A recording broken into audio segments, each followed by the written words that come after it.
Halo minasan, jumpa lagi bersama Dige. Pada kesempatan ini, Dige akan membahas anime Mushoku Tensei musim kedua bagian pertama. Tak bosan-bosan Dige menyarankan agar kalian bisa menonton anime ini secara langsung, karena dijamin kalian pasti puas dan tentu saja memiliki pengalaman nonton tersendiri. Tapi jika kalian gak ada waktu, maka mampir ke sini adalah pilihan yang paling tepat. Karena Dige dengan senang hati akan menceritakan semua kisahnya untuk kalian semua. Sebelum lanjut ke inti cerita, buat kalian yang baru saja menemukan channel ini, ada baiknya untuk subscribe dulu. Jangan lupa juga untuk menyalakan notifikasinya, agar kami semakin semangat untuk menghadirkan konten-konten terbaik buat kalian. Oke, langsung saja. Persiapkan diri kalian and enjoy.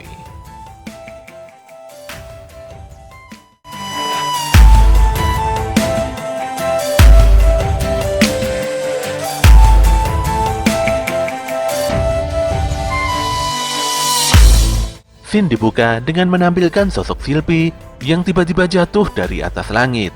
Dia kebingungan dan melepaskan sihir air hingga membuat rambut hijaunya berubah menjadi putih. Sementara itu seorang putri kerajaan yang bernama Ariel Anemoi tengah menikmati kue di taman kerajaan Asura. Dia ditemani oleh dua orang pengawalnya, yaitu Luke dan Derek. Di sini diketahui bahwa Ariel adalah salah satu kandidat yang akan menjadi penguasa di kerajaan Asura. Walau sebenarnya dia tidak begitu berambisi untuk menduduki jabatan tersebut. Tanpa diduga, tiba-tiba saja muncul monster babi besar yang sedang mengamuk.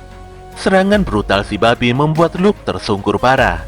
Derek pun pasang badan untuk melindungi Ariel. Dia yakin bahwa nantinya Putri Ariel akan menjadi penguasa Asura. Dia lantas menitipkan Ariel pada Luke yang nampak masih kewalahan. Derek pun akhirnya tewas diterjang si babi. Ketika monster tersebut hendak menyerang Ariel, tanpa diduga Sylvie yang jatuh langsung melepaskan sihirnya tepat di kepala si babi.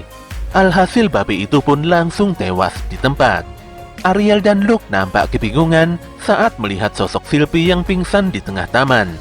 Beberapa saat kemudian, Ariel menemui Sylvie yang mulai sadar dari pingsannya. Ariel mendengar kabar bahwa wilayah Vitoa sudah rata dengan tanah. Dia lantas mengatakan bahwa desa Buena yang merupakan kampung halaman Sylvie telah musnah. Tentu saja Sylvie begitu terkejut mendengar kabar tersebut. Sebenarnya Sylvie akan dijatuhi hukuman karena memasuki istana tanpa izin. Namun Ariel meminta Sylvie mengenakan kacamata hitam dan menyamar sebagai pengawalnya. Selain itu, Ariel juga berjanji untuk membantu Sylvie mencari keluarganya yang hilang. Di hari berikutnya, Sylvie telah mengubah penampilannya sebagai pengawal. Dia juga memiliki nama baru yaitu Fitz dan juga bertugas bersama Luke untuk mendampingi Putri Ariel. Ketiganya pun menghadiri jamuan makan siang di dalam istana. Ariel lantas bertemu dengan Grabel yang merupakan kakaknya. Namun Grabel selalu memberikan pertanyaan menyudutkan pada Ariel beserta Tuan Pilemon yang merupakan seorang bangsawan. Pun demikian, Ariel selalu berusaha tersenyum dan tidak terpancing perkataan Grabel. Kemunculan Fitz yang tiba-tiba membuat Grabel dan para bangsawan agak curiga. Untungnya Ariel langsung menyanyi dan membuat semua pandangan tertuju padanya hingga melupakan kehadiran Fitz. Pada esok siangnya, Pilemon telah mengumpulkan banyak komunitas untuk mendukung Ariel sebagai penguasa Asura selanjutnya dan mengalahkan Grabel. Lelaki tersebut meminta Ariel untuk optimis dan tidak memunculkan celah. Setelah kepergian Pilemon, Fitz menanyakan tentang kondisi teman dan keluarganya pada Ariel. Namun saat ini Ariel masih belum bisa membantu, karena semua warga Vitoa telah terhempas ke berbagai penjuru dunia. Ariel lantas meminta Fitz untuk menemaninya tidur malam nanti. Singkat cerita, malam itu Fitz mendatangi kamar Ariel. Ariel lantas mengungkapkan bahwa dia selalu bermimpi buruk tentang kejadian mengerikan di taman. Dia serasa tewas terbunuh oleh monster babi bersama Derek. Ariel memahami penderitaan Fitz dan dia ingin bergantung pada pengawal barunya tersebut supaya terhindar dari mimpi buruk. Mendengar pengakuan sang putri, Fitz pun akan berjuang menjadi pengawal terbaik bagi Ariel. Ketika Ariel terlelap, tanpa diduga Fitz yang masih terjaga menemukan seorang asasin yang hendak membunuh Ariel. Untungnya dia bisa menghindari tikaman si asasin dan menghempaskan pembunuh tersebut dengan sihir anginnya. Keduanya pun bertarung dengan begitu sengit, sampai akhirnya Fitz berhasil menghabisi si asasin hingga terlempar keluar kaca jendela. Fitz pun langsung pingsan setelah melepaskan mana dalam jumlah besar. Esok harinya Philemon mengungkapkan bahwa asasin semalam adalah pembunuh hebat yang dijuluki Gagak Mata Hitam. Banyak para bangsawan yang menjadi korban asasin tersebut. Dengan ini bisa dipastikan bahwa ada musuh Ariel di dalam istana kerajaan. Untuk menghindari pembunuhan di masa mendatang, Philemon pun menyarankan Ariel untuk keluar negeri dengan dalih belajar. Ariel pun terdiam, dan setelahnya dia menerima saran Philemon. Dia lantas membebas tugaskan Fitz sebagai pengawal dengan berbagai alasan. Dia juga meminta maaf karena tidak bisa lagi membantu Fitz untuk mencari teman serta keluarganya. Namun Fitz langsung menolaknya. Atas kehendaknya sendiri, Fitz akan mengawal dan membantu kesulitan Ariel sekuat tenaganya. Ariel pun terharu, dan dia memastikan bahwa dialah yang akan menjadi penguasa kerajaan Asura. Setelah beberapa saat, Fitz, Ariel, dan Luke memulai pengembaraannya keluar dari kerajaan Asura. Oke, sekarang kita berpindah ke Rudeus, yang saat ini sedang menuju negeri utara dengan menumpangi kereta. Seorang wanita bernama Susan lantas menyapa Rudeus, dikarenakan pemuda tersebut berulang kali menghela nafasnya. Susan peduli pada Rudeus, karena wilayah yang mereka tuju sangatlah berbahaya. Namun sikap cuek dan tidak sopan Rudeus justru membuat rekan Susan yang bernama Sarah jadi kesal dan tidak terima. Rudeus lantas mengungkapkan alasannya pergi ke utara, di mana dia harus menemukan ibunya yang menjadi korban bencana teleportasi. Jawaban Rudeus membuat Susan dan Sarah terdiam. Keduanya seakan memahami alasan kegundahan hati Rudeus selama ini. Susan menginformasikan bahwa negeri di utara mayoritas miskin. Namun ada 3 negeri sihir yang lebih makmur dibanding negeri lainnya. 3 negeri itu adalah Kerajaan Ranoa, Kesultanan Neris, dan Kesultanan Baseran. Negeri tersebut saling bekerja sama untuk memajukan ilmu sihir. Kereta pun akhirnya tiba di salah satu negeri makmur tersebut. Karena udara cukup dingin, Rudeus langsung pergi ke hotel dan menyewa sebuah kamar untuk sebulan.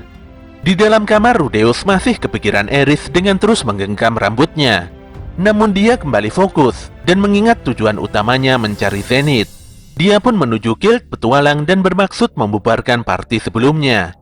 Semua orang nampak kasihan pada Rudeus, dan mereka mengira semua member party Rudeus telah tewas.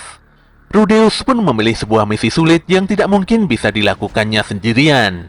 Walau diwarnai sedikit perdebatan, untungnya Susan muncul dan menawarkan kerjasama untuk menyelesaikan misi tersebut bersama partinya. Rudeus pun menerima tawaran Susan, dan semuanya diminta berkumpul di gerbang utara besok. Pada esok paginya, semua member telah berkumpul dan siap menjalankan misi. Di dalam perjalanan, Susan mengungkapkan bahwa dirinya adalah wakil ketua party Counter Hero. Yang jadi ketua party adalah Timothy. Selain itu ada Mimir, Patrice, dan tentu saja si Sarah. Sarah kelihatan masih kesal pada Rudeus. Sejujurnya dia tidak menerima Rudeus, dan dia hanya menghormati keputusan Susan. Dia lantas mengingatkan Rudeus agar tidak menjadi beban di partinya. Rudeus pun hanya bisa patuh dan terdiam menerima cecaran Sarah. Perdebatan antara Rudeus dan Sarah nampaknya masih terus berlanjut hingga malam. Dalam rapat strategi penyelesaian misi, Sarah tidak menerima ide Rudeus untuk bertarung di garda depan. Gadis ini tidak mempercayai Rudeus, dan dia meminta Rudeus untuk menuruti saja kemauan partinya. Susan pun berusaha mendinginkan keadaan, dan meminta Sarah untuk tidak memperburuk suasana. Di pagi selanjutnya, semua member telah siap untuk menuntaskan misi. Dari kejauhan, Timothy mulai merapal mantra dan meledakkan sekumpulan Lester Grizzly yang masih tertidur. Serangan api Timothy nampaknya sudah cukup untuk mengalahkan para monster tanpa perlu melakukan serangan jarak dekat. Tanpa disangka, mereka disatroni oleh banyak sekali Lester Grizzly yang tubuhnya diselimuti lumpur. Rudeus pun jadi bingung dan tidak bisa berbuat banyak. Kehilangan keluarga dan orang yang dicintai membuatnya begitu pasrah menerima nasib. Untungnya saat itu Susan menyelamatkannya, dan semua member party berusaha bertahan semaksimal mungkin dari serbuan Lester Grizzly. Semua orang saling membantu untuk bertahan dan bertempur. Hanya Rudeus sendiri sajalah yang masih diam mematung. Dia bingung, mengapa tidak ada satupun member yang melarikan diri. Memikirkan hal tersebut membuat hati Rudeus bergejolak dan nafasnya begitu berat. Dia pun menyadari tentang alasan mengapa semua orang terus berjuang hingga titik darah penghabisan.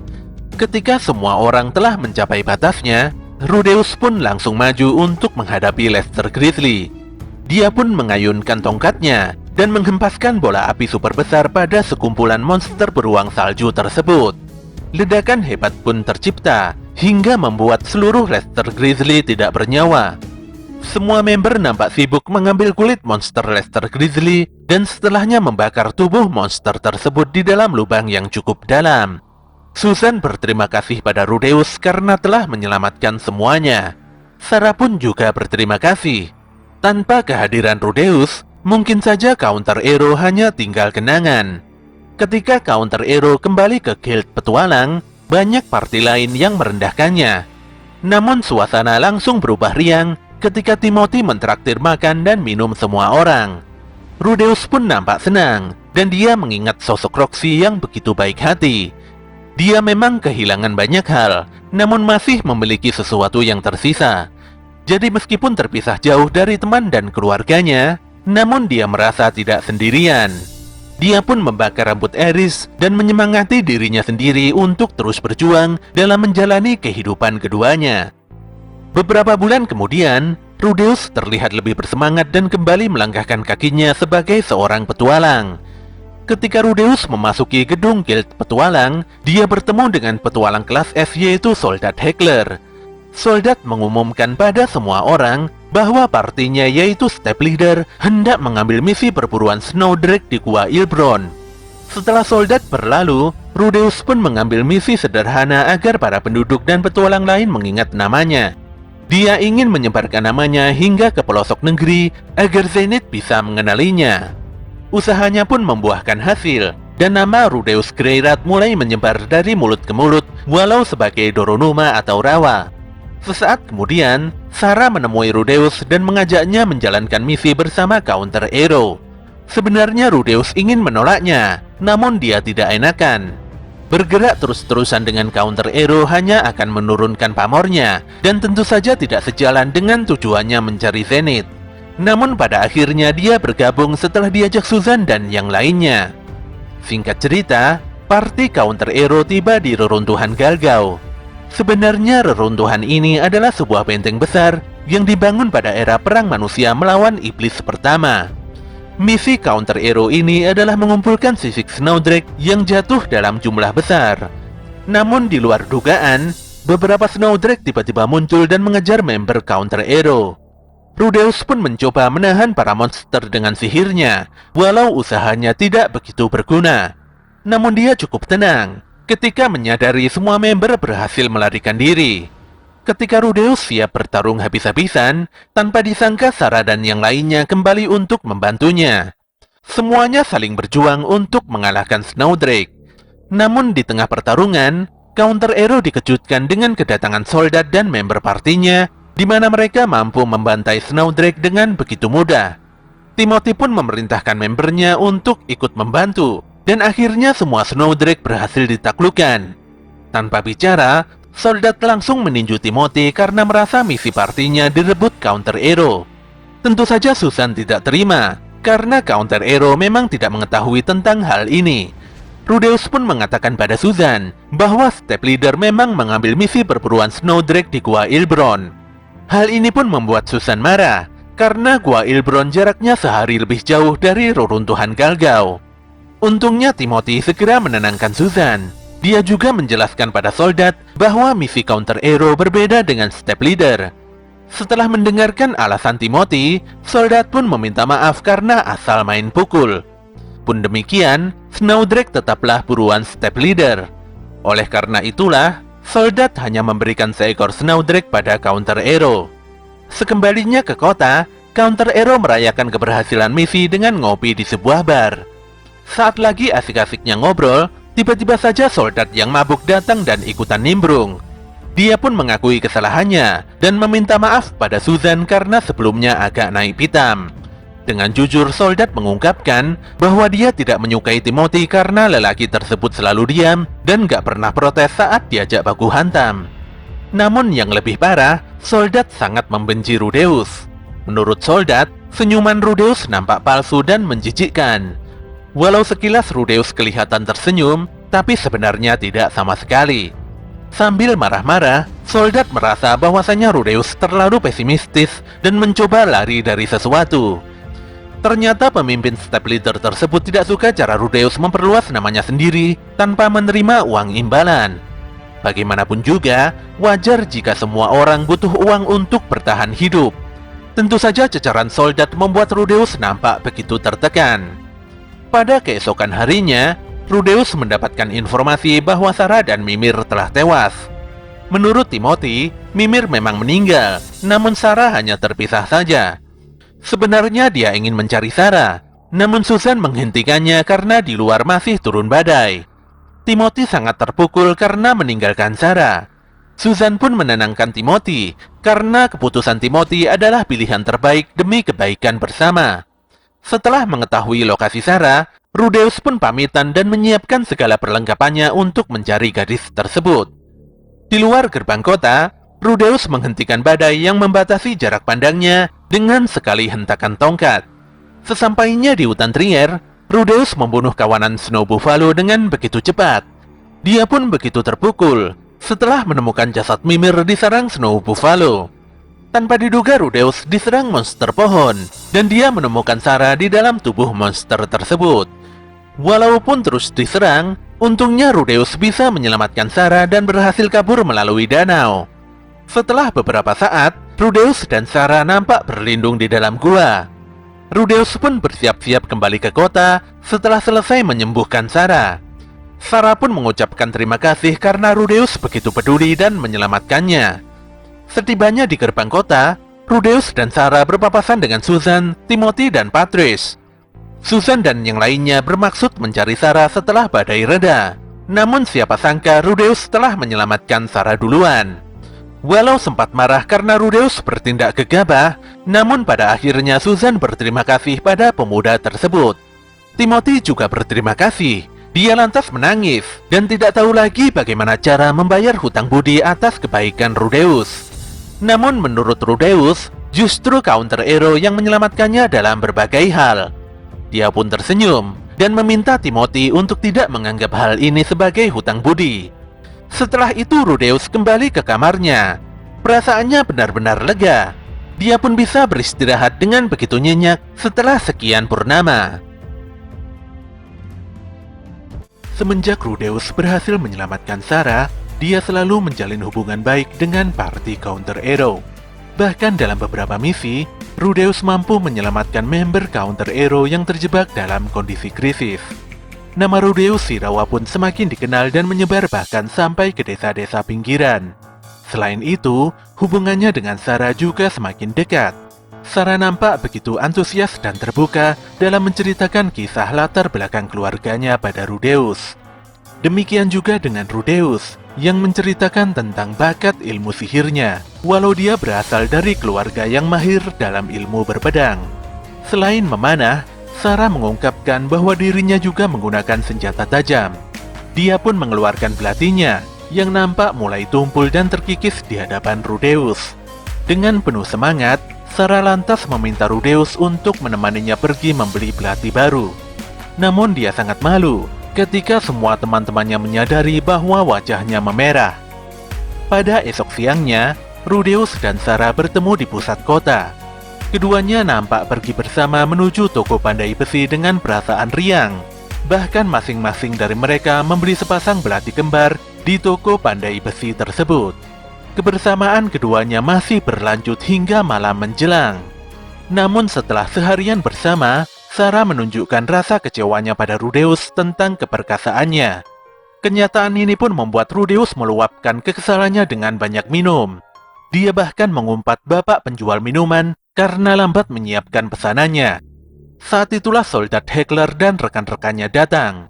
Dia pun menyapa Rudeus dengan nada yang begitu merendahkan. Tanpa banyak bicara, Rudeus langsung berdiri dan memukulnya dengan begitu keras. Walau awalnya tidak terima, namun soldat nampak hanya diam saja ketika Rudeus memukulinya hingga berdarah-darah. Soldat terus mendengarkan ocehan Rudeus, dan dia merasa bahwa apa yang dikatakan Rudeus tentang dirinya memang ada benarnya.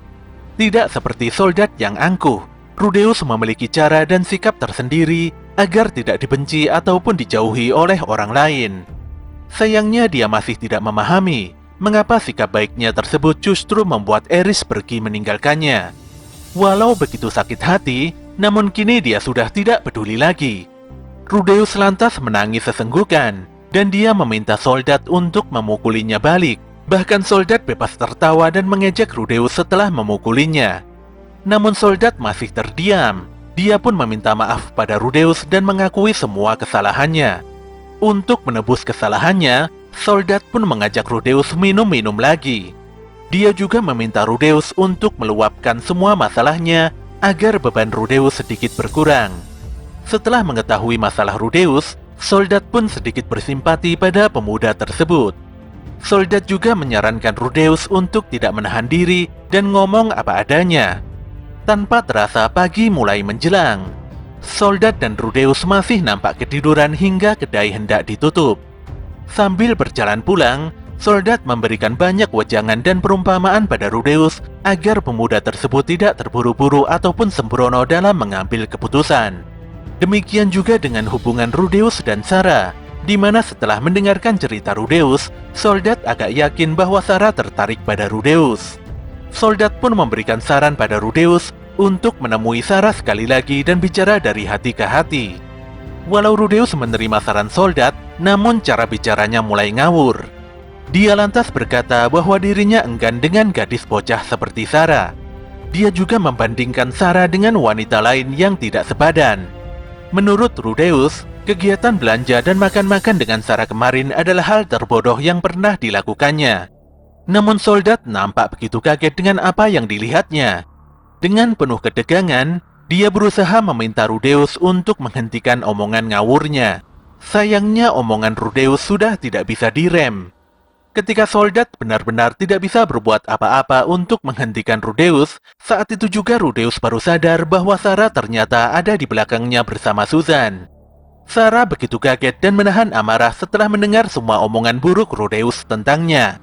Dia pun menampar muka Rudeus dengan begitu keras. Sambil menitikkan air mata, Sarah meminta Rudeus untuk tidak menunjukkan wajahnya lagi di depannya. Dia pun pergi menjauh setelah membanting belati kembarnya yang dibeli bersama Rudeus kemarin. Rudeus pun tidak bisa berkata apa-apa. Dia lantas mengambil belati Sarah dan berusaha membunuh dirinya sendiri. Tentu saja soldat langsung bergerak untuk menghentikannya. Rudeus nampak semakin terpuruk dan merasa tidak memiliki harapan lagi. Soldat pun menawarkan pada Rudeus untuk sementara ikut ke dalam partinya. Soldat mengetahui tentang adanya labirin besar yang ditemukan di jalan menuju Kesultanan Neris. Step leader pun mulai hari ini akan menuju lokasi tersebut. Rudeus pun tidak habis pikir mengapa soldat membantunya sampai seperti ini. Sebelumnya soldat memang membenci Rudeus, namun setelah mengetahui latar belakang Rudeus, dia jadi tidak memiliki alasan lagi untuk membencinya. Sedetik kemudian Rudeus bangkit dan dia meminta soldat untuk membawanya serta ke dalam partinya. Pada suatu ketika, parti step leader tengah menjalankan misi perburuan naga merah. Dalam perburuan tersebut, mereka malah diserang oleh sekumpulan beruang Luster Grizzly. Tapi step leader adalah parti yang kuat, dan mereka pun berhasil menumbangkan para Luster Grizzly dalam waktu yang relatif singkat. Tanpa diduga saat itu muncul naga merah yang menyambar dari atas langit. Di sini diketahui bahwa para Luster Grizzly kabur dari kejaran naga merah ini. Si naga mengamuk dan menghempaskan beberapa orang dengan sangat kuat. Soldat pun memerintahkan membernya untuk segera mundur dan mengatur strategi. Setelah menciptakan tabir asap untuk membantu pelarian para member, Rudeus langsung menyerang naga merah sendirian dengan panah batu. Si naga pun tidak berkutik, dan akhirnya dia harus kehilangan nyawa setelah Rudeus menghantamnya dengan batu yang sangat besar. Sekembalinya di kota, Soldat dan rekan-rekan step leader memuji kehebatan Rudeus. Sebenarnya mereka tahu tentang kekuatan Rudeus, hanya saja mereka tidak menyangka bahwa Rudeus sangatlah kuat. Soldat pun menawarkan Rudeus untuk bergabung secara resmi dengan step leader. Sayangnya Rudeus menolaknya, dikarenakan dia harus pergi ke negara lain untuk mencari ibunya. Beberapa hari kemudian, Rudeus bertemu dengan wanita elf di sebuah rumah makan. Wanita cantik yang bernama Elinalise tersebut ternyata adalah mantan anggota parti ayah Rudeus. Selain itu, Elinalise juga merupakan temannya Roxy. Elinalise sengaja mencari Rudeus hanya untuk menyampaikan kabar gembira bahwa Zenith telah ditemukan. Ibunya Rudeus tersebut berada di dekat benua Begarit, tepatnya di kota Labirin Raba. Jika ke sana jalan kaki, bisa-bisa Rudeus membutuhkan waktu lebih dari 1 tahun. Rudeus pun memutuskan untuk tinggal lebih lama, apalagi saat ini mulai memasuki musim dingin. Seiring berjalannya waktu, Rudeus mengetahui bahwa Elinalise adalah wanita yang haus akan kasih sayang. Dia sering membawa pria ke kamarnya, dan bahkan si soldat juga tertangkap basah bersama Elinalise. Untuk menghindari masalah di kemudian hari, Rudeus pun mengingatkan Elinalise agar bisa membereskan masalahnya sendiri. Pada suatu ketika, Elinalise memberikan sepucuk surat yang ditujukan pada Rudeus. Ternyata surat tersebut dari Akademi Sihir Ranoa. Nampaknya nama Rudeus Sirawa mendadak ramai diperbincangkan di kerajaan Ranoa. Setelah penyelidikan lebih lanjut, Akademi Sihir Ranoa mengetahui bahwa Rudeus adalah murid penyihir air tingkat raja yaitu Roxy. Pihak sekolah pun memberikan penawaran pada Rudeus untuk menjadi siswa khusus di Akademi Sihir Ranoa. Status siswa khusus tersebut bisa membuat Rudeus dibebaskan dari biaya sekolah ataupun menghadiri kelas. Dia juga diberikan akses penuh ke perpustakaan serta fasilitas akademi lainnya untuk mendukung penelitian. Rudeus pun cukup senang karena usahanya selama 2 tahun ini mulai diakui. Selain itu dia juga tertarik ke akademi karena dia mengalami kebuntuan dalam ilmu sihirnya. Untuk lebih menguatkan alasannya, dia lantas menemui Conrad yang merupakan alumnus Akademi Sihir Ranoa. Setelah berdiskusi panjang lebar, Rudeus menyimpulkan bahwa undangan Akademi Sihir Ranoa bukanlah penipuan.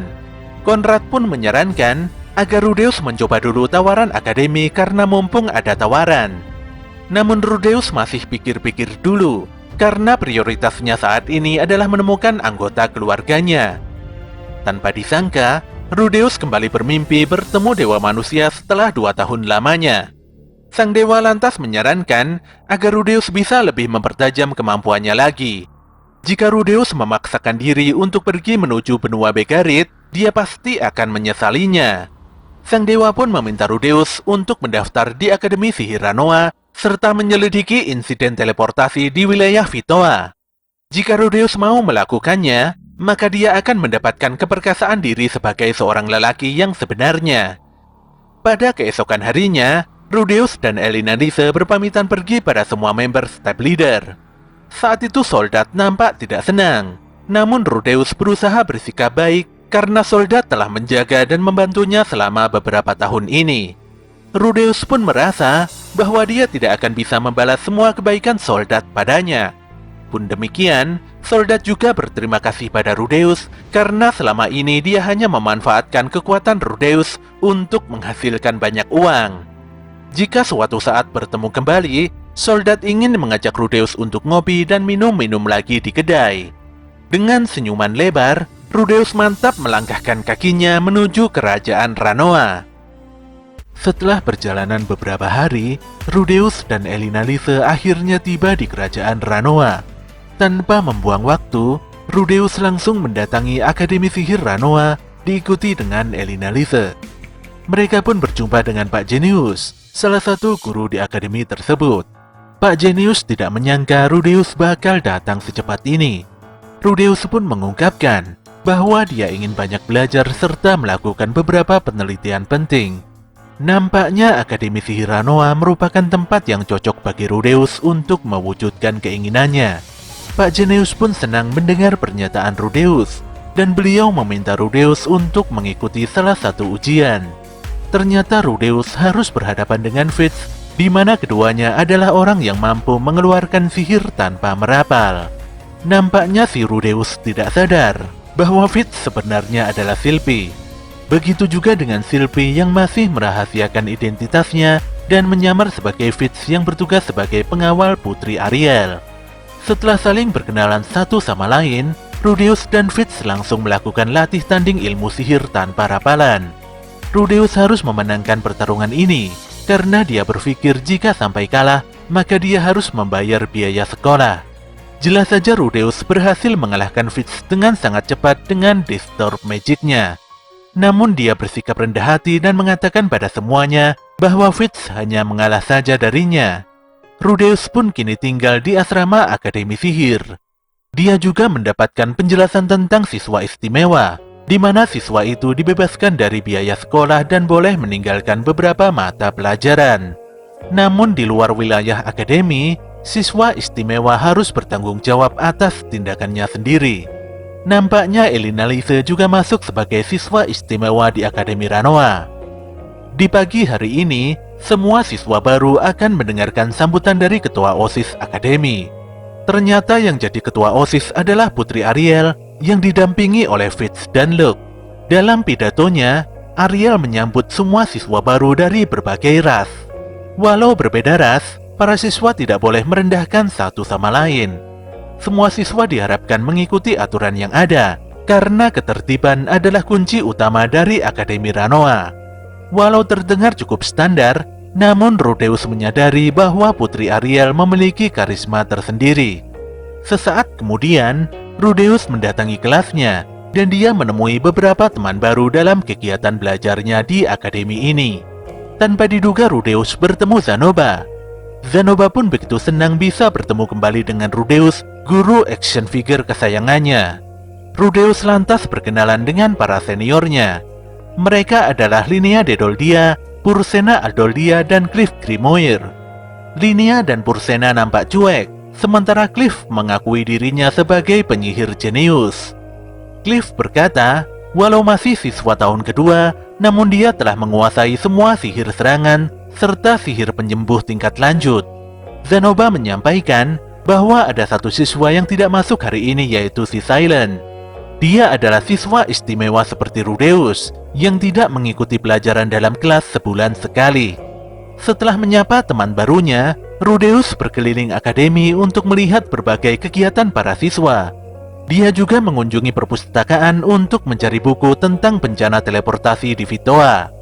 Tanpa sengaja si Rudeus malah bertemu dengan Fitz. Dia pun meminta maaf karena telah mempermalukan Fitz tempo hari. Dengan tersenyum, Fitz pun menanyakan apa yang sedang Rudeus kerjakan. Dan setelah mengetahui bahwa Rudeus sedang meneliti tentang bencana teleportasi, dia pun menyarankan agar Rudeus membaca jurnal investigasi teleportasi labirin karya Animus. Rudeus pun menilai bahwa Fitz adalah sosok yang baik hati dan bukan pendendam. Ketika makan siang bersama Zanoba, Rudeus tiba-tiba didatangi Luke. Disinilah Rudeus mengetahui bahwa Luke berasal dari keluarga Greyrat dengan nama lengkap Luke Notos Greyrat. Notos sendiri adalah nama asli keluarga Paul, dan ini berarti bahwa Luke adalah sepupunya Rudeus. Zanoba pun banyak menjelaskan pada Rudeus tentang latar belakang Luke yang merupakan bangsawan kelas atas dari kerajaan Asura. Selesai makan siang, Rudeus pun kembali ke perpustakaan untuk membaca buku hingga larut petang. Saat kembali ke kamar, dia menangkap celana dalam wanita begitu saja. Tanpa diduga dia dikeroyok dan dituduh sebagai maling cabul. Disinilah diketahui bahwa celana dalam tersebut adalah milik Putri Ariel. Seorang wanita gorila yang bernama Goliade pun langsung menyudutkannya. Rudeus sendiri tidak bisa mengelak karena di tangannya ada bukti kuat yang menjatuhkannya. Goliade pun menangkap Rudeus dan akan membuatnya menyesal sampai tidak mencuri lagi. Untungnya saat itu Fitz datang dan menghentikan Goliade. Fitz meminta maaf karena dia telah menjatuhkan celana dalam tersebut saat hendak mencucinya. Pun demikian, Goliade tidak bisa membenarkan hal tersebut karena sesuai aturan akademi, hanya cewek saja yang boleh melewati jalan ini setelah matahari terbenam. Namun Fitz terus membela Rudeus dengan berbagai alasan yang masuk akal. Sayangnya si Goliade terus ngotot bahwa peraturan harus ditegakkan. Sadar usahanya tidak membuahkan hasil, Fitz pun mengeluarkan tongkat sihirnya dan memaksa Goliade untuk melepaskan Rudeus. Goliade pun akhirnya mau menurut dan melepaskan Rudeus. Setelah menyembuhkan luka Rudeus, Fitz meminta maaf atas kejadian barusan. Rudeus pun berterima kasih pada Fitz. Jika saja Fitz tidak ada, Rudeus tidak mengetahui nasib buruk apa yang akan menimpanya. Beberapa hari kemudian, Fitz menemui Rudeus di perpustakaan. Ternyata Fitz juga tertarik untuk menyelidiki insiden teleportasi karena ada kenalannya yang menghilang dalam bencana itu. Oleh karena itulah, Fitz menawarkan diri untuk membantu Rudeus dalam menyelidiki insiden teleportasi.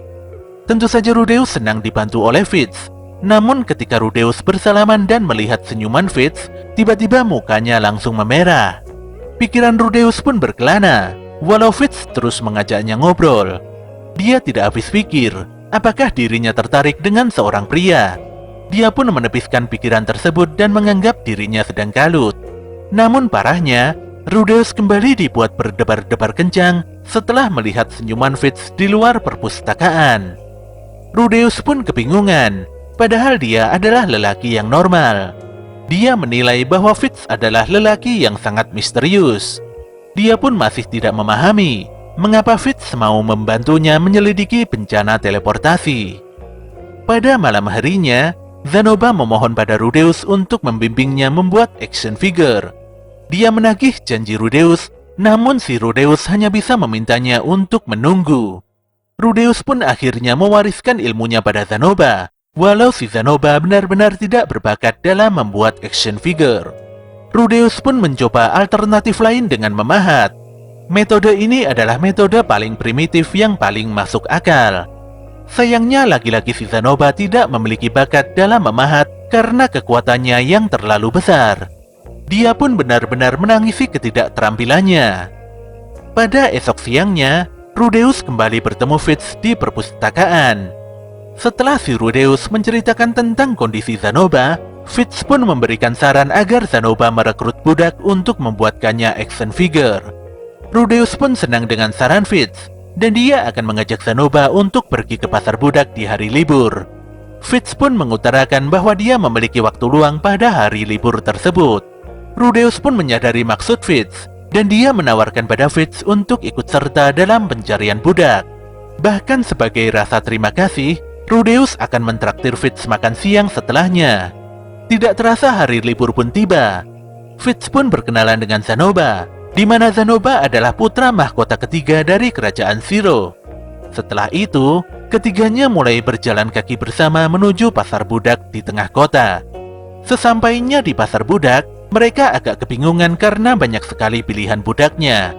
Intinya, budak yang dicari adalah ras yang terampil dan mahir dalam ilmu sihir, di mana ras tersebut adalah dwarf. Fitz pun menyarankan untuk membeli budak belia yang cepat menyerap pelajaran. Bagaimanapun juga, sihir tanpa rapalan lebih mudah diajarkan pada usia belia. Selain itu, kapasitas sihirnya akan jadi lebih besar daripada orang kebanyakan. Rudeus pun menyadari bahwa pernyataan Fitz memang benar adanya. Dulu ketika Rudeus masih berumur 2-3 tahun, dia sudah menggunakan sihir. Itulah alasan utama mengapa saat ini kapasitas sihirnya begitu besar. Dia pun segera mendatangi pedagang budak untuk mencarikannya budak dengan kriteria khusus tersebut. Si pedagang pun membuka katalog jualannya, dan dia merasa tidak ada dwarf yang sesuai dengan kriteria Rudeus.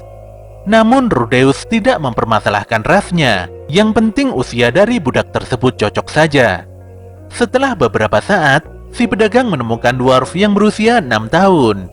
Namun dwarf tersebut memiliki kesehatan yang agak buruk. Si dwarf tidak bisa bahasa manusia dan juga belum bisa membaca. Meski si pedagang budak tidak menyarankan dwarf tersebut, namun Rudeus dan yang lainnya sepakat untuk melihat si budak. Rudeus lantas mengajak bicara si budak dengan bahasa dwarf. Namun saking putus asanya, bocah budak tersebut tidak bisa menjawab pertanyaan Rudeus sama sekali. Tatapannya membuat Rudeus mengingat tentang kehidupannya dulu yang begitu menyedihkan. Rudeus menyadari bahwa dirinya tidak bisa menyelamatkan bocah di hadapannya. Walau Rudeus membeli dan memberinya sebuah pekerjaan, hal tersebut tidak menjamin akan berakhir baik. Ketika Rudeus bertanya apakah si bocah ingin mati, tanpa disangka si bocah menjawab dengan terbata-bata bahwa dia tidak ingin mati. Rudeus pun tersenyum dan segera menutupi tubuh si bocah dengan jubahnya. Bagi Rudeus, alasan itu saja sudah cukup untuk mempertahankan bocah budak tersebut. Sambil makan siang, Rudeus meminta Zanoba untuk memberikan nama pada bocah budak yang baru dibeli ini. Tanpa pikir panjang, Zanoba langsung memberikan nama Julius. Hal ini bukan tanpa alasan, karena nama itu adalah nama adik Zanoba sendiri yang tidak sengaja dibunuhnya. Dikarenakan budak ini perempuan, Rudeus lantas memanggilnya Juliet, dan Zanoba sama sekali tidak keberatan dengan ide nama tersebut. Bocah ini pun begitu senang, karena dia sekarang telah memiliki nama yang sangat indah. Julie pun kini tinggal bersama Zanoba, dan dia bertugas untuk mengurus segala keperluan Zanoba. Saat siang hari, Julie belajar bahasa dan sihir tanpa rapalan bersama Rudeus. Dengan demikian, rencana Rudeus dan Zanoba tentang pembuatan action figure ada sedikit kemajuan yang begitu berarti. Pagi itu Fitz nampak terbangun dan memulai rutinitas hariannya. Setelah mencuci muka dan mengganti pakaian, dia lantas melakukan sedikit pemanasan untuk jogging mengelilingi kota sihir Saria. Setiap hari dia berlari dan memasuki setiap gang sempit untuk memahami jalan serta mengurangi keterbatasannya. Sebenarnya tidak ada yang mengajari Fitz rutinitas ini. Hanya saja dia merasa si Rudeus pasti akan melakukan hal ini jika berada di posisinya. Kegiatan belajarnya nampak membosankan, karena sebagian besar merupakan hal yang dipelajarinya dari Rudeus. Disinilah dia memahami alasan mengapa Rudeus begitu pandai dalam masalah sihir. Beberapa hari belakangan ini Fitz terus memikirkan Rudeus, dan dia tidak memahami mengapa hal ini bisa terjadi. Tanpa terasa sebulan telah berlalu semenjak kedatangan Juliet. Setiap memulai hari, Rudeus meminta Julie fokus menggunakan satu sihir untuk menciptakan bongkahan tanah tanpa merapal. Awalnya Zanoba berpikir si Julie tidak akan bisa mempelajari sihir tanpa rapalan dengan cara ini. Namun faktanya, Julie berhasil mempelajarinya hanya dalam waktu sebulan saja. Selain itu, Julie bisa memahami segelintir beberapa kata manusia sejak awal. Bisa dibilang Julie adalah bocah yang cerdas, dan untungnya si Zanoba bisa merawat Julie dengan cukup baik. Berbeda dengan budak lain yang ditandai dengan sihir khusus agar mereka tidak kabur. Namun Julie bukanlah budak, dia adalah murid Rudeus dan sekaligus adiknya Zanoba. Pada suatu malam, Zanoba memberikan banyak pelajaran penting pada Julie, khususnya pengetahuan tentang action figure dan patung. Dia pun memperlihatkan action figure Richard yang begitu detail pada Julie, dan si Julie pun hanya bisa mengangguk yang menandakan bahwa dia memahami semua perkataan Zanoba. Tapi ketika Rudeus menanyakan action figure Roxy, Zanoba langsung gelagapan parah. Dikarenakan Zanoba tidak bisa membohongi Rudeus, dia lantas menunjukkan kondisi action figure Roxy yang hancur berkeping-keping. Tentu saja Rudeus sangat terkejut dan marah besar, apalagi Roxy adalah sosok guru terbaik yang sangat dihormatinya. Julie pun bersembunyi, sementara Zanoba sangat ketakutan melihat amarah Rudeus yang mulai meledak-ledak. Akhirnya Zanoba berkata jujur, di mana sebelumnya dia bertarung melawan Linia dan Pursena di tahun pertama saat memasuki akademi ini. Mereka mempertaruhkan sesuatu yang sangat berharga saat berduel. Zanoba pun menangis dan meminta maaf sesenggukan pada Rudeus. Namun kemarahan Rudeus tidak main-main, dan dia berniat memberikan pelajaran penting pada dua gadis suku binatang tersebut. Pada esok sorenya, Rudeus mencegat Linia dan Pursena di taman sekolah. Kedua gadis itu pun sadar bahwa Rudeus dan Zanoba hendak mencari keributan. Ketika Zanoba hendak maju melawan, Rudeus pun segera menghentikannya. Linia pun langsung terpancing ketika Rudeus sedikit memanas-manasinya. Walaupun gadis ini menyerang dengan kecepatan tinggi, namun Rudeus berhasil menumbangkannya dengan begitu mudah. Demikian juga dengan Pursena, di mana dia langsung pingsan setelah terjebak lumpur dan menerima serangan kejutan Rudeus. Rudeus pun memerintahkan Zanoba dan Julie untuk mengikat dan menyekap kedua gadis tersebut. Pada keesokan harinya, Rudeus mulai menyidang Linia dan Pursena. Dia juga memberitahu pada keduanya tentang alasan mengapa mereka disandra seperti ini. Setelah mengetahui betapa berharganya action figure Roxy, Linia dan Pursena lantas saling menyalahkan satu sama lain. Apapun alasannya, Rudeus memastikan akan menghukum keduanya karena sikap mereka sendiri. Linia sempat mengancam Rudeus bahwa ayahnya tidak akan tinggal diam jika Rudeus berani bertindak macam-macam. Namun Rudeus sudah mengenal Gies, dan dia masih menaruh dendam karena dulunya Gies pernah menuduhnya melakukan tindakan buruk pada hewan suci. Dia ditelanjangi, dikuyur air, dan dijebloskan ke dalam penjara. Linia dan Pursena pun jadi sangat ketakutan pada hukuman yang akan diberikan Rudeus. Pada siang harinya, Rudeus menceritakan semua kejadian ini pada Fitz. Intinya, Rudeus ingin berkonsultasi pada Fitz untuk menghukum Linia dan Pursena tanpa membuat mereka dongkol dan dendam. Sekembalinya di kamar, Linia dan Pursena nampak lebih nurut pada Rudeus. Mereka pun meminta untuk kembali ke kamar karena sangat kelaparan. Namun Rudeus langsung memarahi keduanya karena mereka tidak menghormati Fitz.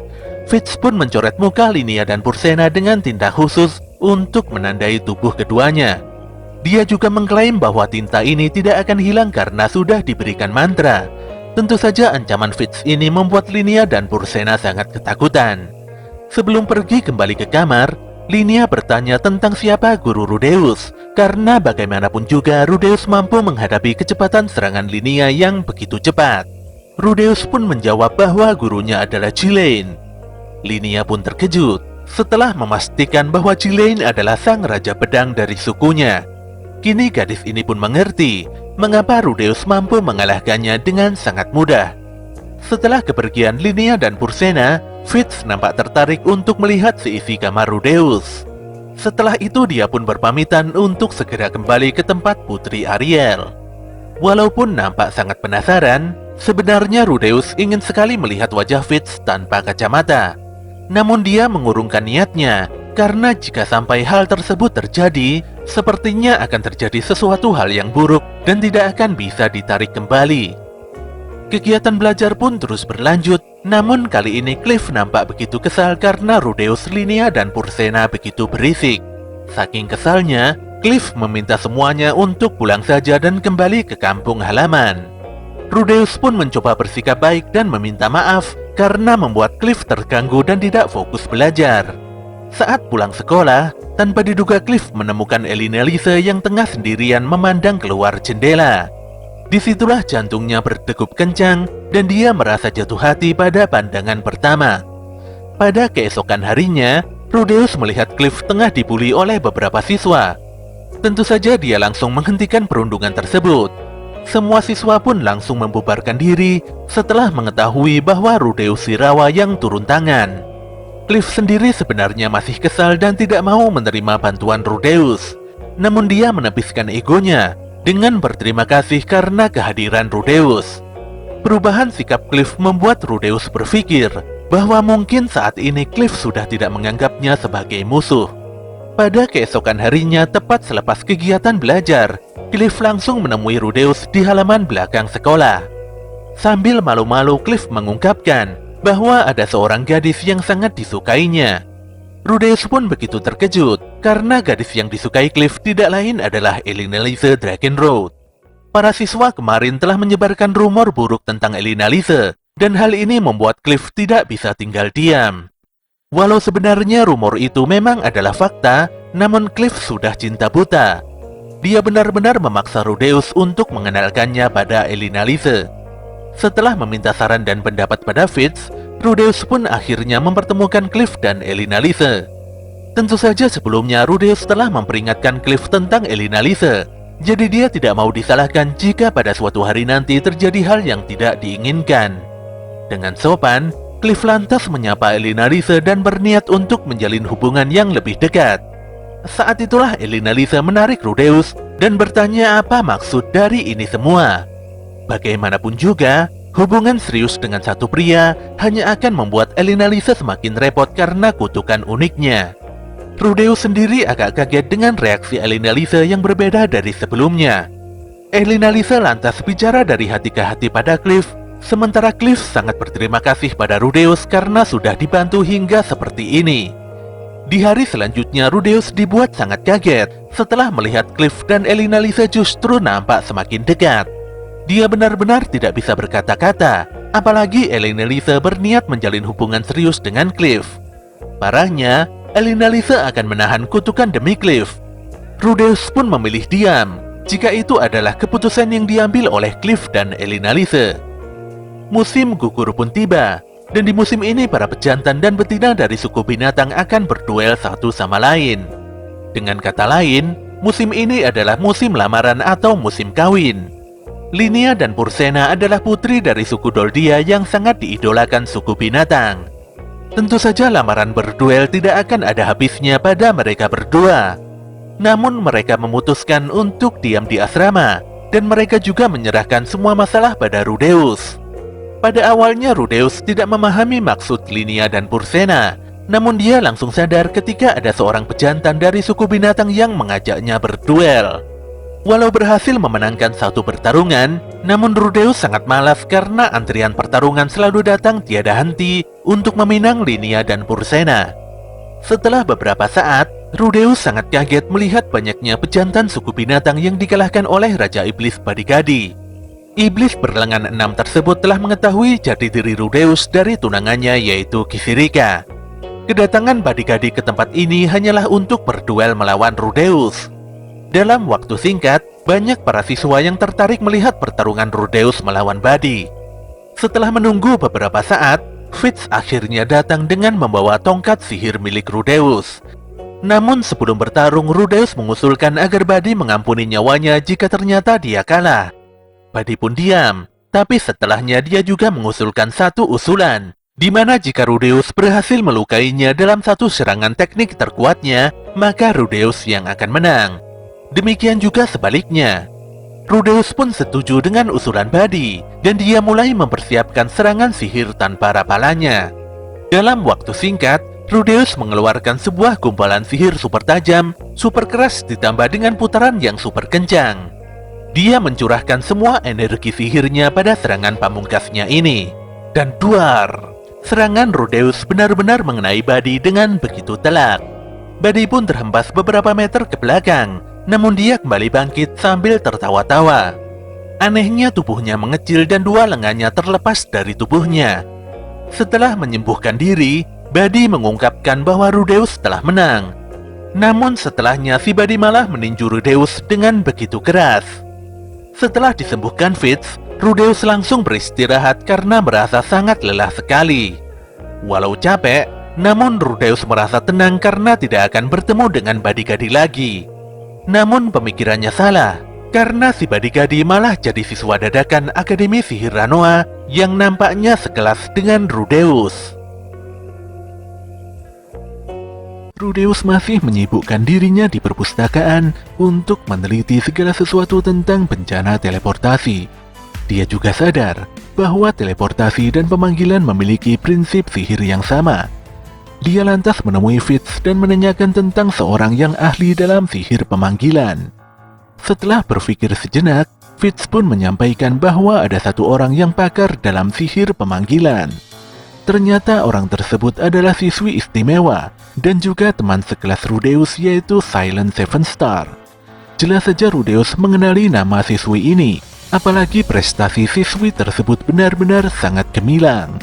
Tanpa pikir panjang, Rudeus langsung memutuskan untuk menemui Silent di kamarnya. Sesampainya di tempat Silent, Rudeus jadi sangat terkejut karena Silent ternyata adalah gadis bertopeng putih yang dulu pernah dijumpainya bersama party Dead End. Tentu saja Rudeus sangat ketakutan, apalagi kala itu dia pernah terbunuh di tangan Orsted sang Dewa Naga yang merupakan rekannya Silent. Rudeus pun lari tunggang langgang sambil mengingat tentang detik-detik kematian dan traumanya di masa lalu. Dia pun pingsan seketika setelah Silent mencoba untuk mendekatinya. Beberapa saat kemudian, Rudeus nampak kembali sadar di pangkuan Fitz. Awalnya Rudeus mengira bahwa kejadian sebelumnya hanyalah mimpi, padahal itu adalah kenyataan, dan dia pun kembali ketakutan ketika Silent mulai mengajaknya bicara.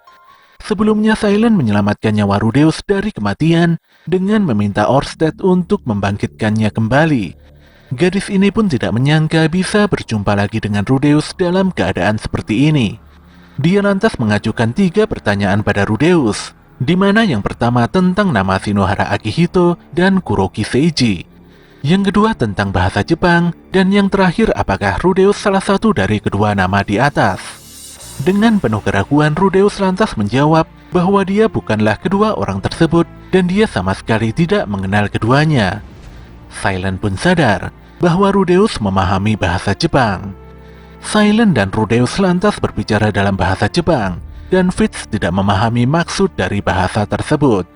Silent pun melepaskan topeng dan menunjukkan wajah aslinya di hadapan Rudeus dan Fitz.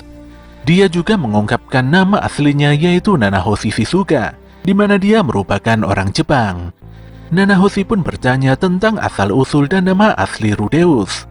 Sayangnya Rudeus tidak mau membuka jati dirinya dengan alasan sedang berjaga-jaga. Nanahoshi pun memahami perasaan Rudeus, namun dia memastikan bahwa dirinya berada di pihak Rudeus. Disinilah terkuak fakta bahwa Nanahoshi juga terpental masuk ke dalam dunia ini seperti Rudeus. Dia berharap bisa bekerja sama dengan Rudeus agar bisa kembali ke dunia asalnya. Sayangnya Rudeus tidak mau kembali, dan dia telah merelakan segala hal yang terjadi di dunia asalnya. Nanahoshi tidak tertarik sama sekali dengan dunia ini. Berbeda dengan Rudeus yang bereinkarnasi, Nanahoshi nampaknya lebih ke arah diteleportasikan secara paksa ke dunia ini. Ketika pulang sekolah, Nanahoshi dan temannya tiba-tiba tertabrak truk. Saat tersadar, Nanahoshi telah terlempar ke kerajaan Asura. Dia pun langsung mendapatkan perlindungan dari Orsted dan tinggal selama 2 tahun di Asura. Dikarenakan tidak mengetahui bahasa dunia ini, Nanahoshi harus belajar keras untuk memahaminya. Dia lantas berkeliling dunia bersama Orsted untuk bertempur melawan musuh yang salah satunya adalah Rudeus. Tujuan utama Nanahoshi hanyalah untuk mencari cara kembali ke dunia asalnya saja.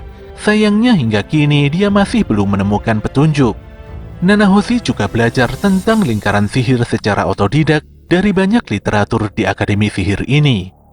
Anehnya, Nanahoshi tidak memiliki energi sihir sama sekali.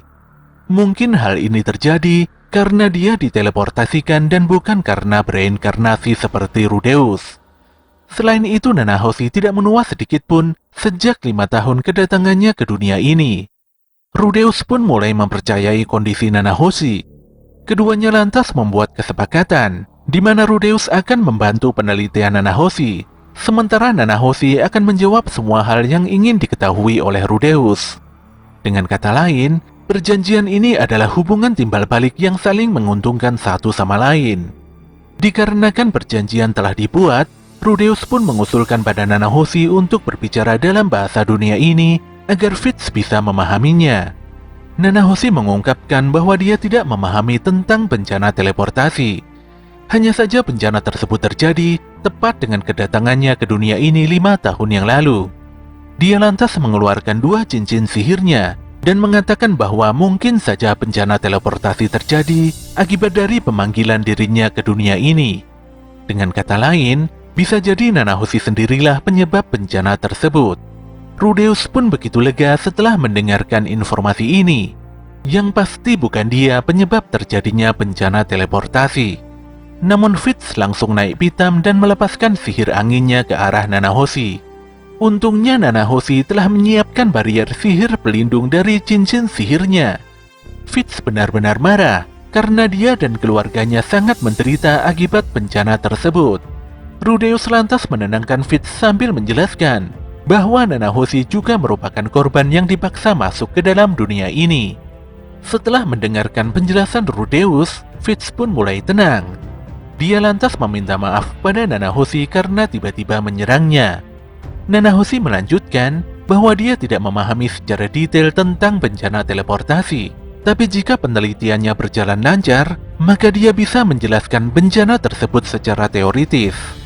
Untuk itulah si Nanahoshi membutuhkan energi sihir dalam jumlah besar seperti yang dimiliki Rudeus. Tidak terasa setahun telah berlalu semenjak Rudeus memasuki Akademi Sihir Ranoa. Saat ini usia Rudeus genap 16 tahun. Dia pun selalu mengawali kesehariannya dengan latihan fisik serta berpedang. Setelah latihan pagi selesai, Rudeus lantas sarapan dan menjalani kegiatan belajar di kelas. Setelah terjadinya insiden pertarungan melawan Badigadi tempo hari, sepertinya si Rudeus jadi ditakuti oleh banyak siswa. Banyak siswa yang menghindarinya, bahkan Goliade atau si gorila betina tidak berani merendahkannya. Di dalam kelas, Cliff bertanya pada Rudeus tentang sebuah kutukan dan bagaimana caranya untuk menangkal kutukan tersebut. Rudeus pun menjelaskan bahwa pada zaman dahulu, Laples memindahkan kutukannya pada sebuah benda. Benda tersebut adalah tombak suku Sapert dari perang Laples. Tindakan Laples pun membuat para prajurit suku Sapert mengamuk, yang akhirnya suku mereka harus dipersekusi. Walaupun cerita itu masih belum tentu kebenarannya, namun Cliff sangat berterima kasih pada Rudeus karena dia bisa memahami tentang sesuatu hal. Seusai belajar di kelas, Rudeus lanjut makan siang bersama Zanoba dan Juliet. Tanpa diduga Raja Iblis Badigadi ikutan makan siang bersama. Tentu saja hal ini membuat Rudeus semakin disegani oleh siswa yang lainnya. Setelah makan siang, Rudeus pergi ke tempat Nanahoshi untuk melakukan eksperimen sihir pemanggilan. Nanahoshi bertugas menggambar lingkaran sihir, sementara tugas Rudeus adalah menuangkan energi sihir pada lingkaran sihir tersebut. Nanahoshi sudah menggambar jutaan pola lingkaran sihir, dan dia berharap bisa mengetahui landasan dari teori pemanggilan manusia dari dunia lain. Jika berhasil, mungkin dia bisa membuat lingkaran sihir perjalanan kembali dan menghindari munculnya bencana teleportasi seperti dulu. Rudeus lantas mengutarakan keinginannya untuk mempelajari sihir pemanggilan. Sayangnya Nanahoshi tidak mau memberitahu Rudeus, karena ini seperti masalah hidup dan matinya. Namun jika nanti eksperimen ini selesai, Nanahoshi berjanji akan menjawab satu pertanyaan Rudeus. Selain itu, Nanahoshi juga akan memberikan Rudeus semua hasil uji cobanya jika dia berhasil kembali ke dunianya. Nanahoshi pun memberikan sebuah buku tentang teleportasi pada Rudeus untuk dipelajari lebih dalam lagi. Pada malam harinya, Rudeus mengajari Julie ilmu sihir dan juga teknik pembuatan action figure. Meskipun Julie terampil, namun dia belum teliti dan energi sihirnya masih terbatas. Oleh karena itulah Rudeus harus mengawasi bocah tersebut lebih intens lagi. Dan seperti itulah kegiatan sehari-hari Rudeus yang terus bergulir dan berlalu begitu saja. Semenjak mengenal Nanahoshi, Rudeus pun jarang ke perpustakaan dan bertemu dengan Fitz. Pada suatu hari, Rudeus mendapatkan surat dari soldat Heckler.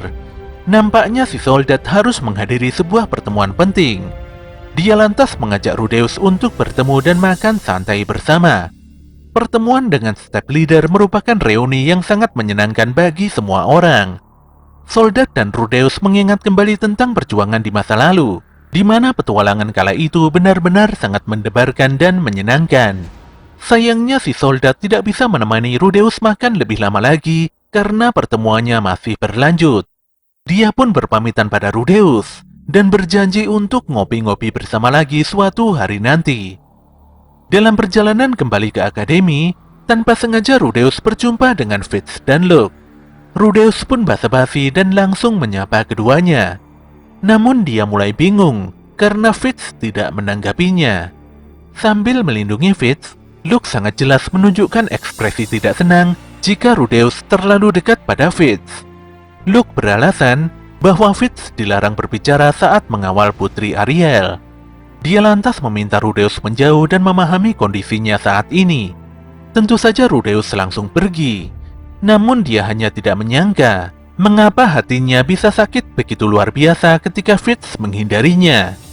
Mau dipikir dari manapun, Rudeus masih tidak memahami mengapa Fitz menjauhinya. Dia lantas mengingat-ingat di mana kelakuan buruknya sehingga Fitz jadi berubah sedingin itu. Dikarenakan tidak ada seorang teman pun yang bisa diajak curhat, Rudeus pun memutuskan untuk membaca buku di perpustakaan. Namun anehnya, Fitz sudah menunggunya di tempat biasa. Rudeus pun semakin bingung karena sikap Fitz berbeda 180 derajat dari tadi siang. Fitz pun memberikan alasan yang cukup masuk akal tentang mengapa dia tidak menghiraukan Rudeus. Rudeus pun menerima alasan Fitz walau dengan pemikiran yang agak ngawur. Dalam benaknya, Rudeus mengira bahwa Putri Ariel menyamar sebagai Fitz dengan suatu cara tertentu. Rudeus tertarik pada sikap Fitz yang santai. Dia juga menyukai cara Fitz menyeka rambutnya. Dan yang paling penting dari itu semua, senyuman Fitz benar-benar membekas hebat di dalam benak Rudeus. Rudeus sangat memahami bahwa dia sedang jatuh cinta pada Fitz. Hanya saja dia bingung, masa dia jatuh cinta pada seorang lelaki? Tapi jika dipikir-pikir lebih dalam, Rudeus sepertinya meragukan kelaki-lakian Fitz. Dia pun bergegas menemui Pak Jenius untuk menanyakan tentang jenis kelamin Fitz. Pak Jenius pun menjawab bahwa Fitz adalah seorang lelaki. Rudeus pun langsung berlalu begitu saja karena merasa dibohongi. Dia lantas pergi ke perpustakaan dengan sikap yang sangat galau. Tiba-tiba Fitz datang dan menyapanya dari belakang. Tentu saja si Rudeus begitu terkejut dan jatuh dari kursinya. Namun sebelum itu Fitz segera mengulurkan tangan dan menolong Rudeus.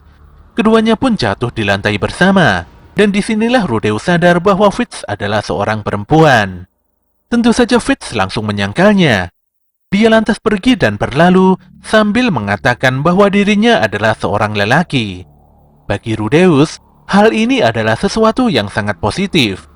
Dia pun sangat tidak menyangka bahwa ternyata si Fitz adalah kunci yang dimaksud oleh sang dewa manusia.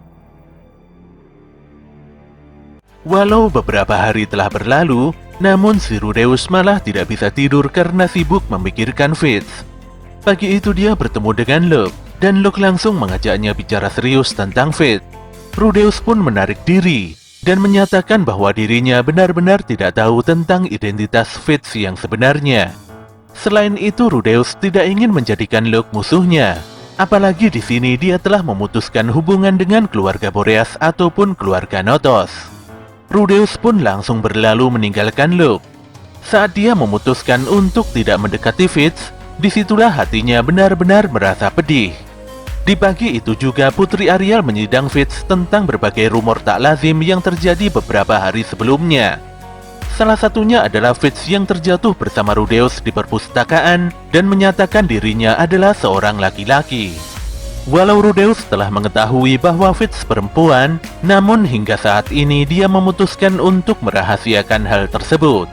Ariel menilai, mungkin ini adalah cara Rudeus untuk berterima kasih pada Fitz yang telah membantunya selama ini. Ariel sudah capek melihat Fitz yang selalu khawatir dan galau. Dia pun menyarankan agar Fitz mengungkapkan jati dirinya pada Rudeus. Fitz pun langsung terdiam. Ariel sudah menganggap Fitz sebagai sahabatnya. Dia pun mempersilahkan Fitz untuk meninggalkannya dan lebih memprioritaskan Rudeus. Ketika Ariel bertanya tentang apa yang ingin dilakukan Fitz setelah ini, Fitz pun mengatakan dengan jelas bahwa dia ingin sekali menikah dengan Rudeus. Mendengar hal ini, Ariel dan Locke lantas tersenyum. Namun masalahnya, hingga kini Rudeus masih tidak mengenali Fitz sebagai Sylphie. Ariel dan Locke pun mulai mencari cara agar Rudeus bisa mengenali Sylphie. Setelah menggali berbagai informasi, Ariel pun membuat rencana agar Rudeus bisa kembali mengingat Sylphie. Namun keberhasilan rencana ini tergantung pada usaha Fitz. Jika sampai gagal, maka Ariel akan melarang Fitz untuk berhubungan dengan Rudeus. Fitz pun menyetujui persyaratan tersebut. Beberapa saat kemudian, Fitz menemui Rudeus dan mengajaknya berbicara empat mata. Fitz menyampaikan bahwa dirinya memiliki misi untuk memetik bunga spesial di dalam hutan es, dan bunga itu hanya mekar di musim dingin saja. Rudeus pun memberikan berbagai macam solusi untuk mendapatkan bunga tersebut. Namun Fitz menolaknya. Dia lantas meminta Rudeus seorang untuk menemaninya menjalankan misi ini. Tanpa banyak berdebat, Rudeus pun langsung menyetujuinya. Keduanya pun mulai melakukan perjalanan melewati hutan bersalju. Di tengah jalan, Fitz meminta Rudeus untuk meminjamkan tongkat sihirnya. Fitz beralasan bahwa dia ingin sekali memiliki tongkat sihir hebat seperti milik Rudeus. Setelah membawa tongkat tersebut, Fitz lantas membaca mantra dan membuat awan hujan. Saat itu juga Rudeus berusaha menghentikan hujan. Namun sayang dia tidak mampu melakukannya karena tongkatnya masih dipinjam Fitz. Ketika hujan mulai turun, Rudeus pun mengajak Fitz berteduh di gua terdekat. Di dalam gua, Rudeus sebenarnya agak curiga dengan sikap Fitz yang aneh, ditambah lagi pergerakan awan hujan yang terasa begitu cepat. Pun demikian, dia masih berpikiran positif dan tidak terlalu memikirkan hal itu. Setelah mengeringkan bajunya, Rudeus begitu khawatir dengan Fitz yang nampak kedinginan dan tidak mau mengeringkan baju. Dia berusaha membujuk serta mengkondisikan agar Fitz tidak masuk angin. Bagaimanapun juga, sangat berbahaya jika suhu badan turun drastis karena bisa menyebabkan kematian. Rudeus pun berencana keluar gua dan memberikan ruang pada Fitz untuk menghangatkan diri. Namun Fitz menghentikannya, dan dia meminta Rudeus membantu membukakan bajunya. Disinilah Rudeus kembali mengutarakan bahwa dia telah mengetahui bahwa Fitz adalah seorang perempuan. Setelah menanggalkan pakaian dan melepas kacamata Fitz, Rudeus pun mengingat bahwa Fitz adalah Sylphid, teman semasa kecilnya dulu dari desa Buena. Sylphie pun menangis dan memeluk Rudeus. Sylphie lantas mengungkapkan bahwa sejak dari dulu dia menyukai Rudeus dan ingin selalu bersamanya. Oleh karena itulah dia memohon pada Rudeus untuk tidak pernah pergi meninggalkannya lagi. Perasaan takut kehilangan membuat Rudeus mengungkapkan perasaan sukanya pada Sylphie. Dia juga berterima kasih karena Sylphie telah memberikan kalung yang begitu berharga. Selama ini Sylphie selalu berusaha menjadi lebih kuat demi menyelamatkan Rudeus. Dia melakukan hal ini karena pernah melihat Rudeus dihajar oleh bapaknya. Tanpa diduga dia menyerang Paul dan hal ini membuatnya begitu sedih. Dia juga belajar tata krama dari Lilia. Semua itu dilakukannya hanya demi mengejar Rudeus serta mendapatkan pujiannya. Setelah hujan mereda, keduanya pun keluar goa. Saat ini Rudeus benar-benar merasa tenang dan nyaman berada di samping Sylphie. Sekembalinya ke kota, Rudeus dan Sylphie berpisah dan kembali ke asramanya masing-masing. Keduanya pun saling mengucapkan janji untuk selalu menyukai dan menyayangi satu sama lain. Pada keesokan harinya, Sylphie melaporkan hasil misinya pada Putri Ariel. Pada intinya saat ini Rudeus tengah mencari obat untuk menyembuhkan penyakitnya. Fakta ini pun membuat Ariel tersenyum dan tidak habis pikir. Dia juga sedikit merendahkan Rudeus di hadapan Sylphie. Menanggapi hal ini, Luke pun menilai bahwa Putri Ariel agak sedikit keterlaluan. Menurut Luke, ada kalanya seorang pria itu tidak berdaya. Dia seakan memahami mengapa selama ini Rudeus terlihat rendah diri dan tidak pede.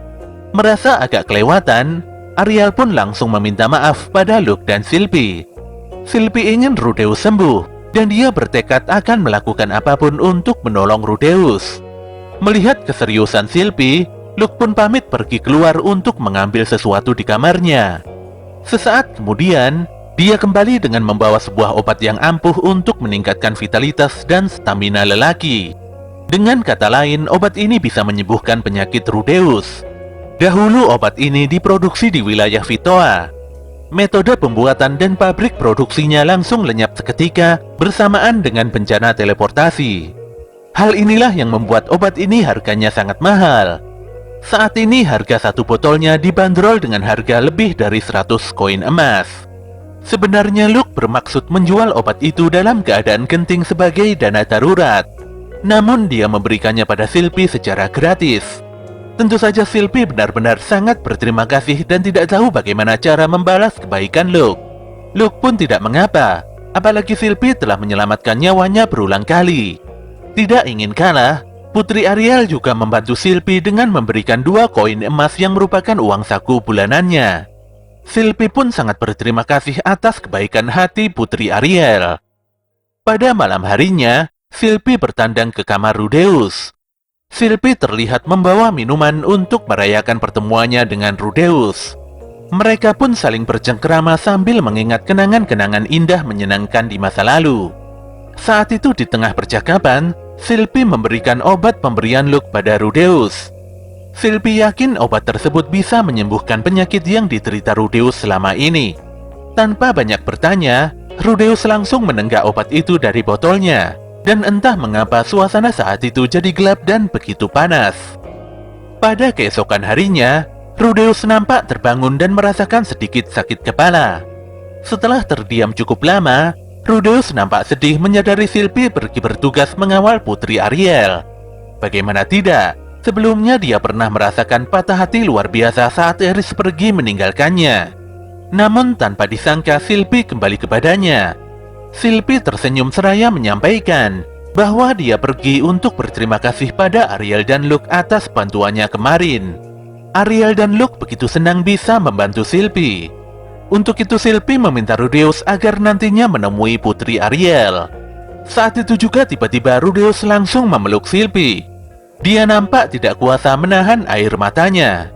Dia sangat berterima kasih pada Sylvie karena telah menyembuhkan penyakitnya. Pada siang harinya, Rudeus langsung menghadap Putri Ariel. Setelah memperkenalkan dirinya dengan sangat sopan, Rudeus pun mengungkapkan alasannya menghadap Ariel. Sylvie telah berhasil menyembuhkan penyakit Rudeus, dan Ariel nampak turut membantu Sylvie dalam upaya kesembuhan Rudeus.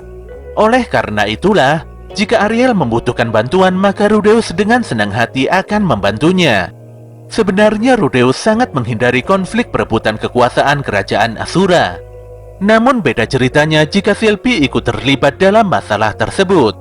Ariel pun merasa tertolong karena Rudeus saat ini telah menjadi aliansinya. Saat Ariel menanyakan apa rencana Rudeus selepas ini, Rudeus pun mengungkapkan bahwa dia memiliki misi untuk mencari keluarganya yang hilang akibat bencana teleportasi. Putri Ariel nampaknya tidak masalah dengan misi Rudeus. Dia hanya ingin memastikan bagaimana nasib Sylvie ke depannya. Saat itulah dengan tegas Rudeus menyatakan akan menikahi Sylvie. Putri Ariel dan Luke pun begitu senang, sementara Sylvie nampak begitu malu. Dia pun meminta Rudeus untuk membimbingnya menjadi istri yang baik. Tentu saja Rudeus langsung mengiyakan permintaan Sylvie dengan senang hati. Setelah itu Ariel menyampaikan, jika Sylvie menjadi istri Rudeus maka dia tidak perlu melakukan penyamaran lagi. Ariel akan memanfaatkan nama besar Rudeus Greyrat, dan Rudeus juga boleh memanfaatkan nama Ariel. Sylvie pun melepas kacamata hitam dan mengembalikan benda tersebut pada Putri Ariel. Dia lantas bersanding bersama Rudeus, seraya mengungkapkan rasa terima kasih yang begitu mendalam atas bantuan Ariel dan Luke selama ini. Pada hari berikutnya, Rudeus mengawali aktivitasnya dengan penuh senyuman. Entah mengapa dia begitu bersemangat dan penuh percaya diri. Ketika Cliff bertanya apa sebenarnya yang telah terjadi pada pemuda itu, Rudeus pun menjawab kalau dirinya telah sembuh dari suatu penyakit yang selama ini membuatnya sangat terganggu. Zenoba, Cliff, dan rekan-rekan yang lainnya pun memberikan selamat atas kesembuhan Rudeus itu. Rudeus sendiri begitu bersyukur, karena kesembuhan ini membuatnya merasa kembali menjadi manusia seutuhnya. Sesaat kemudian Rudeus bertandang ke tempatnya Nanahoshi guna meminta saran tentang apa yang diharapkan Nanahoshi jika dia mempunyai seorang kekasih. Nanahoshi pun kurang nyaman mendengarkan pertanyaan Rudeus yang begitu aneh. Pun demikian Nanahoshi menjawab bahwa pada biasanya orang yang disukai itu akan merasa cukup jika Rudeus menemani dan selalu ada di sampingnya. Belakangan ini Rudeus secara berkala mengirimkan surat pada ayahnya. Setelah kesembuhannya ini, sebenarnya Rudeus bisa saja melanjutkan pencarian keluarganya. Tapi sebelum itu dia ingin melakukan hal yang sangat penting, yaitu melangsungkan pernikahannya dengan Sylvie. Tapi saat memikirkan pernikahan, Rudeus malah jadi bingung apa yang harus dilakukannya. Karena sangat penasaran, dia langsung meminta saran pada teman-temannya. Cliff dan Zenoba lantas menyarankan agar Rudeus membeli sebuah rumah. Membeli sebuah rumah menjadi sangat penting karena rumah adalah kebutuhan mutlak yang harus dipenuhi jika seseorang mau menikah. Rudeus pun mengingat kalau Paul juga memiliki sebuah rumah di desa Buena setelah dia menikah. Cliff lantas melanjutkan bahwa sudah kewajiban seorang lelaki untuk menyiapkan rumah. Rudeus pun menerima saran tersebut dan langsung ke kota untuk melihat-lihat daftar properti yang sedang dijual. Namun Rudeus jadi bingung dan tidak tahu harus membeli rumah seperti apa. Setidaknya dia harus memiliki rumah yang luas dan kamarnya banyak, serta yang lebih penting lagi harganya murah. Tanpa diduga dia menemukan kriteria rumah yang diinginkannya, dan tanpa banyak berpikir dia mengajak Zenoba dan Cliff untuk mengecek rumah besar tersebut. Mereka pun sampai di depan rumah besar dan terlihat suram. Rumah ini menjadi murah karena telah dikutuk. Rumor mengatakan bahwa saat tengah malam suka muncul suara aneh yang datang entah dari mana. Bahkan ada cerita buruk kalau penghuni rumah ini telah dibantai. Kondisi di dalam rumah terlihat begitu kotor dan cukup rusak. Tanpa membuang waktu, Rudeus, Zanoba, dan Cliff langsung memutari setiap ruangan yang ada satu demi satu. Mereka pun tidak menemukan hal yang aneh di lantai 1. Demikian juga di lantai 2. Semuanya nampak normal dan tidak ada anomali. Untuk lebih memastikannya, malam ini mereka bertiga berencana menginap di rumah angker itu. Ketika malam semakin larut, sebuah pintu rahasia nampak terbuka dengan sendirinya. Rudeus dan Zanoba telah tidur, sementara Cliff nampak masih terjaga. Saat Cliff merasakan ada hal yang tidak beres, dia segera membangunkan Rudeus dan Zanoba. Semuanya pun melakukan pemeriksaan dengan sangat seksama mulai dari lantai atas hingga lantai bawah. Sayangnya mereka masih belum menemukan satupun hal yang aneh. Tapi saat hendak kembali ke kamar untuk memeriksa perbekalan, Rudeus dikejutkan oleh kemunculan makhluk mengerikan. Jelas saja Rudeus sangat kaget dan menjerit kencang. Dia lantas menyerang monster tersebut dengan teknik batu tajam udaranya. Sayangnya serangan itu tidak mempan sama sekali. Zanoba pun langsung datang untuk menolong Rudeus, tapi senjatanya hancur oleh serangan kuat si monster. Zanoba lantas dicapik-capik si monster dengan begitu brutal. Untungnya semua sayatan itu tidak mempan sama sekali karena Zanoba memang sangat amat kuat. Cliff ikut membantu dengan memberikan support raparan sihir cahaya pemurnian. Namun serangan itu tidak berguna, dan pemuda itu malah kabur masuk ke dalam kamar. Ketika Rudeus mulai serius dan hendak menghancurkan monster itu dengan serangan pamungkasnya, tanpa diduga Zanoba langsung menghentikannya. Anehnya, setelah beberapa saat monster itu terlihat berhenti menyerang dan tidak bergerak sama sekali. Zanoba pun mengajak Rudeus masuk ke dalam kamar untuk memeriksa si monster. Ternyata monster itu adalah sebuah benda atau lebih tepatnya patung. Yang lebih mengherankan lagi, patung ini bisa bergerak sendiri dan tentu saja hal ini membuat Zanoba sangat kegirangan. Rudeus pun memuji kehebatan Zanoba karena dia mulai ahli dalam menilai patung. Rudeus pun memeriksa patung itu. Jika memahami prinsip kerjanya, maka dia mungkin membuat action figurnya bisa bergerak. Tentu saja hal ini adalah penemuan yang sangat luar biasa. Rudeus pun meminta Zanoba untuk melakukan penyisiran kembali karena mungkin saja ada patung lain yang belum ditemukan. Jika beruntung, bisa saja mereka menemukan blueprint dari patung itu. Setelah melakukan pemeriksaan ulang, mereka menemukan sebuah jejak buka tutup pada sebuah tembok. Dan benar saja, setelah mendorong tembok itu terlihatlah sebuah ruangan rahasia di baliknya. Mereka lantas mengecek setiap sisi ruangan dan menemukan sebuah umpak tempat patung serta buku aneh yang berisi seluruh penelitian tentang patung itu. Menurut Rudeus, patung itu adalah benda penjaga rumah. Korban yang dibantai dulu sangat sial karena dianggap sebagai penyusup. Dengan ini satu masalah sudah terselesaikan. Pada pagi harinya, Rudeus, Zanoba, dan Cliff nampak kembali ke akademi. Di tengah jalan, Zanoba memohon pada Rudeus agar dia bisa meneliti patung yang dibawanya. Walau energi sihirnya sedikit dan kurang terampil, tapi Zanoba sangat serius dengan keinginannya itu. Sambil tersenyum, tentu saja Rudeus menyerahkan semua penelitian mengenai patung tersebut pada Zanoba. Tapi Rudeus meminta agar Zanoba menjalankan penelitiannya secara tersembunyi dan hati-hati. Zanoba pun sangat senang dan berterima kasih atas kemurahan hati Rudeus. Di hari berikutnya, Rudeus mengajak Silpy untuk melihat rumah baru mereka. Silpy pun begitu kagum melihat rumah besar dan megah yang terhampar di hadapannya. Berbeda jauh dengan sebelumnya, saat ini di dalam rumah kondisinya benar-benar bersih dan nyaman. Rudeus pun mengajak Silpy berkeliling di setiap sudut rumah. Keduanya nampak sangat bahagia sembari mengungkapkan harapan masing-masing serta cita-cita terbaik di masa depan. Seminggu kemudian, Rudeus dan Silpy berniat mengundang dan menjamu semua teman-teman terdekat mereka ke rumah baru. Bisa dikatakan kalau ini adalah resepsi pernikahan Rudeus dan Silpy. Keduanya pun menuliskan beberapa nama-nama penting dalam undangan tersebut. Di antaranya adalah Elina Lise, Zenobia Cliff putri Ariel beserta para pengawalnya. Selain itu, Sylvie sepertinya ingin membicarakan hal penting dengan Elina Lise. Walaupun cukup penasaran, namun Rudeus berharap yang terbaik karena dia tidak pernah melihat Sylvie dan Elina Lise ngobrol berdua. Untuk mempersiapkan resepsi, pagi itu Rudeus dan Sylvie langsung pergi ke kota untuk berbelanja.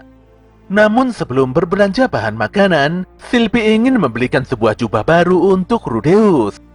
Setelah mencoba-coba beberapa jubah, Sylvie pun memilihkan jubah baru yang tidak jauh berbeda dengan milik Rudeus sebelumnya. Jubah itu terbuat dari kulit lakiret yang berasal dari benua iblis, yang mana pakaian tersebut memiliki ketahanan yang kuat terhadap racun dan asam. Walau jubah ini kelewat mahal, untungnya Rudeus mendapatkan diskon karena dia adalah keluarga Greyrat. Sebelumnya Luke Greyrat sering berbelanja dan menjadi pelanggan setia di toko ini. Setelah membeli jubah, keduanya pun melanjutkan kegiatan berbelanja di toko lain. Mulai dari perlengkapan rumah tangga, berbagai isian dalam rumah hingga bahan makanan. Keduanya nampak begitu sibuk, dan tanpa terasa waktu sudah sore hari saja ketika mereka kembali ke rumah. Hari resepsi pun tiba. Walau ada beberapa orang yang tidak bisa hadir, namun sebagian besar para tamu undangan telah memenuhi ruangan. Di hadapan teman-temannya, Rudeus mengungkapkan rasa terima kasih yang sangat mendalam pada seluruh tamu undangan. Setelah itu Rudeus mengumumkan bahwa dia dan Sylvie akan menikah. Tentu saja semua orang sangat senang mendengar kabar tersebut, dan setelahnya mereka semua memeriahkan acara resepsi ini dengan menyantap jamuan makanan yang sudah disediakan. Putri Ariel dan rombongannya menyampaikan selamat pada Rudeus dan Sylvie atas pernikahan mereka. Ariel juga memberikan cuti selama 1 tahun dan membebaskan Sylvie dari tugas pengawalan sementara. Tentu saja Sylvie sangat berterima kasih atas kemurahan hati Ariel. Penyampaian ucapan selamat pun dilanjutkan oleh Zenobia, Julie, Linnea Pursena, serta Nana Hoshi. Cliff nampak memanjatkan doa agar hubungan Rudeus dan Sylvie langgeng selamanya. Dari lubuk hati yang terdalam, Elina Lise juga mengucapkan selamat pada Sylvie atas pernikahannya.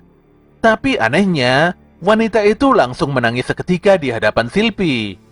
Sylvie pun menduga kalau Elina Lise adalah neneknya, di mana ayahnya dulu berkata kalau nenek Sylvie merupakan member partinya Paul. Walau sempat membantahnya, namun Elina Lise tidak bisa berkelit ketika Sylvie mengungkapkan beberapa alasannya. Rudeus sendiri tidak menyangka dengan fakta ini. Namun dia berpikir realistis, apalagi kalung buatan Sylvie sekilas sama dengan milik Elina Lise. Dikarenakan suasana sedikit tegang, Rudeus pun meminta Elina Lise beristirahat di lantai 2 sembari menenangkan diri. Ketika waktu sudah mulai senja, para tamu pun berpamitan pulang ke tempatnya masing-masing. Sylvie lantas mendatangi Elina Lise untuk ngobrol secara personal di dalam sebuah kamar tertutup. Rudeus dan Cliff pun turun ke lantai bawah untuk menemui Putri Ariel. Anehnya Putri Ariel ini tiba-tiba meminta Rudeus untuk berduel pedang melawan Luke tanpa menggunakan sihir sama sekali. Walau katanya duel ini hanyalah permainan, tapi Rudeus tidak nyaman dan tidak mengerti apa yang diinginkan Ariel. Namun dia tidak bisa menolak karena Ariel memohon dengan sangat amat. Pertarungan pun dimulai, tapi Luke langsung KO seketika setelah menerima serangan pedang Rudeus yang begitu cepat. Kekalahan yang begitu telak ini benar-benar membuat Luke sangat kesal. Dia pun mengakui kekalahannya dan setelahnya menitipkan Sylvie sepenuhnya pada Rudeus. Jelas saja Rudeus akan menjaga Sylvie dengan sepenuh hati. Tapi sebelum itu, Rudeus ingin mendapatkan penjelasan alasan dari pertarungan ini. Di sini Ariel menjelaskan kalau duel ini dilakukan hanya untuk menguji apakah Rudeus layak untuk Sylvie. Ariel memiliki tanggung jawab penting sebagai anggota keluarga kerajaan Asura. Oleh karena itulah dia harus berhenti bergantung pada Sylvie dan membiarkan Sylvie memilih jalannya sendiri. Tapi jika Rudeus tidak bisa menjaga Sylvie, maka Ariel sendirilah yang akan merebut Sylvie kembali. Rudeus pun mengerti dan dia berjanji tidak akan mengecewakan Ariel. Setelah itu Putri Ariel dan rombongannya nampak berpamitan pulang kembali ke akademi. Di dalam rumah, Sylvie dan Elina Lise turun ke bawah untuk menemui Rudeus dan Cliff. Di sini sudah dipastikan kalau Elina Lise memang neneknya Sylvie. Beberapa alasan diungkapkan mengapa Elina Lise tidak memberitahu nama aslinya pada anaknya. Wanita itu pun memutuskan hubungan dengan anak-anaknya sampai bisa hidup mandiri.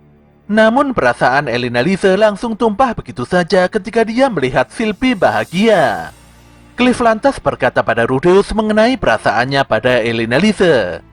Anehnya Cliff tidak ilfil, dan dia menganggap kalau Elina Lise adalah wanita yang sangat bijaksana walau hatinya rapuh. Pemuda itu pun bertekad untuk menyembuhkan kutukan Elina Lise. Seburuk apapun itu, Cliff memiliki tanggung jawab untuk membahagiakan wanita yang dicintainya. Melihat keseriusan Cliff, Rudeus pun berjanji untuk membantu Cliff semaksimal mungkin. Cliff dan Elina Lise pun berpamitan pulang ketika waktu sudah petang. Setelah itu Rudeus mengucapkan terima kasih pada Sylvie untuk semua kebaikan hari ini. Sylvie pun juga berkata demikian, dan mereka memasuki rumah untuk menyongsong hari esok yang lebih baik. Beberapa hari kemudian, Rudeus terlihat begitu senang setelah menerima surat dari Paul. Paul mengucapkan selamat atas keberhasilan Rudeus memasuki Akademi Sihir. Dia sangat bangga karena Rudeus lebih mandiri dan bisa menentukan jalannya sendiri. Paul mengabarkan kalau saat ini dia ada di e-sport, dan saat ini juga dia akan menuju benua Begarit bersama dengan partinya. Begarit merupakan benua terkeras kedua setelah benua iblis. Dengan jujur Paul menyampaikan bahwa perjalanan ke benua tersebut sangat sulit jika harus membawa anak-anak.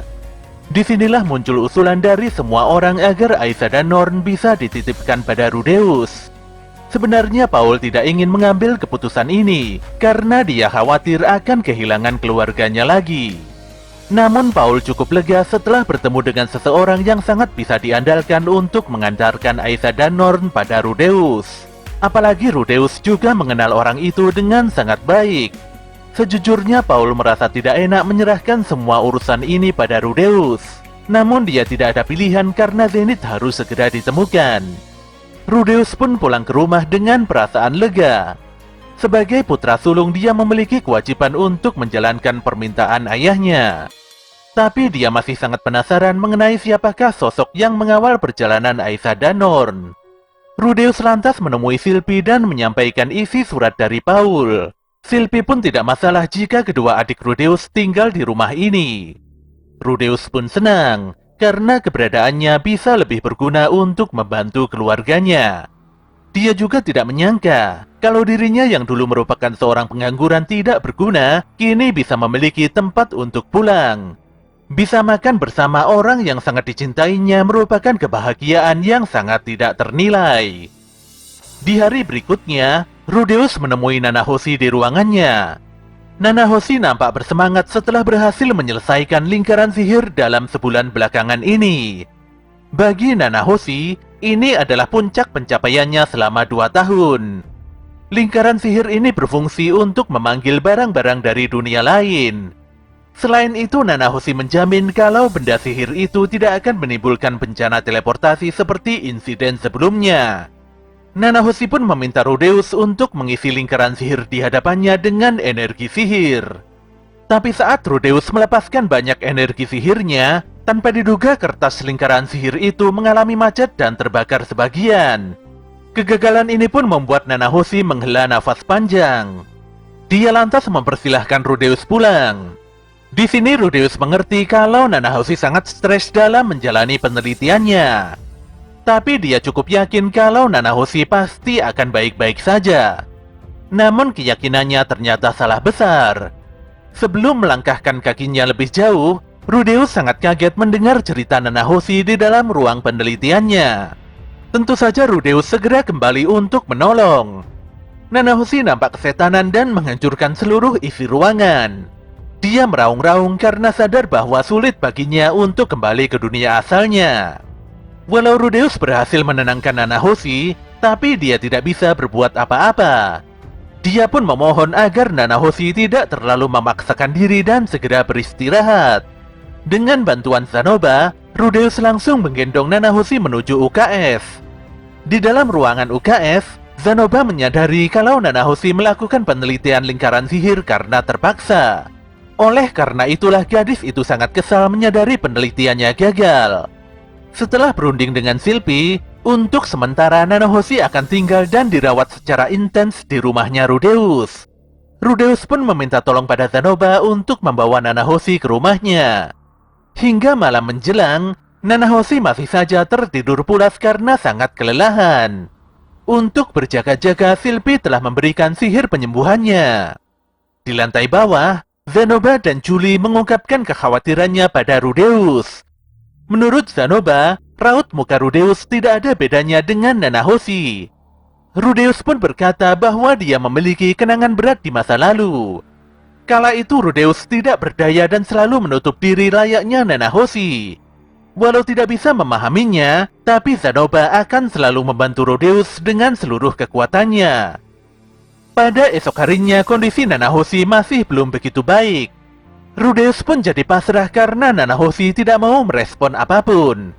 Namun Nanahoshi mengungkapkan rasa kekecewaannya ketika Rudeus hendak meninggalkannya. Gadis itu begitu kecewa karena merasa telah memecahkan semua teka-teki tentang lingkaran sihir. Dengan mengkombinasikan beberapa pola sirkuit, seharusnya akan tercipta sebuah fungsi. Tapi entah mengapa sirkuitnya tidak mau tersambung sama sekali. Nanahoshi sungguh pasrah karena ini sama saja menandakan kalau dirinya mustahil bisa pulang ke rumah. Rudeus yang peduli dengan Nanahoshi langsung saja mengumpulkan teman-temannya untuk segera memeriksa lingkaran sihir buatan Nanahoshi. Semuanya pun begitu serius tapi sekaligus bingung. Namun justru disitulah muncul beberapa gagasan dan ide yang sangat cemerlang. Membuat ulang lingkaran sihir itu memang sangat sulit bagi Cliff. Namun Zanoba memiliki ide kalau lingkaran sihir itu akan berhasil jika dibuat beberapa struktur. Zanoba telah meneliti patung yang sebelumnya ditemukan di rumahnya Rudeus. Cliff pun begitu kaget setelah menyadari kalau menumpuk beberapa lingkaran sihir dapat menciptakan suatu efek tertentu. Cliff pun memeriksa patung itu dengan seksama. Walau tidak yakin, namun Cliff percaya kalau masih ada kemungkinan masalah lingkaran sihir Nanahoshi bisa dipecahkan. Pada keesokan harinya, Rudeus dan yang lainnya mendudukkan Nanahoshi di dalam ruang penelitiannya. Mereka lantas mengumpulkan beberapa lembar lingkaran sihir di hadapan Nanahoshi. Melihat pola lingkaran sihir di hadapannya, gadis itu pun langsung bangkit dari tempat duduknya. Dia sungguh tidak habis pikir, mengapa ide tersebut tidak pernah terbesit di dalam pikirannya. Dia lantas berkolaborasi dengan Cliff hingga terciptalah beberapa pola lembaran lingkaran sihir. Setelah bekerja seharian penuh, kali ini pola lingkaran sihir yang diimpikan Nanahoshi benar-benar terwujud. Rudeus pun mencoba mengaktifkannya, dan tanpa diduga sebuah botol plastik keluar dari pusat lingkaran sihir tersebut. Keberhasilan ini pun membuat Nanahoshi benar-benar sangat senang. Setidaknya penelitiannya membuahkan hasil dan dia harus melangkah ke tahap selanjutnya. Walau tidak suka ngumpul-ngumpul, tapi Nanahoshi mengajak semuanya makan bersama-sama. Dia sangat berterima kasih karena semua orang sudah membantunya. Hati Nanahoshi pun mulai terbuka, apalagi orang-orang di sekitarnya ternyata sangat peduli padanya. Ketika kembali ke rumah, Rudeus dikejutkan oleh kedatangan kedua adiknya.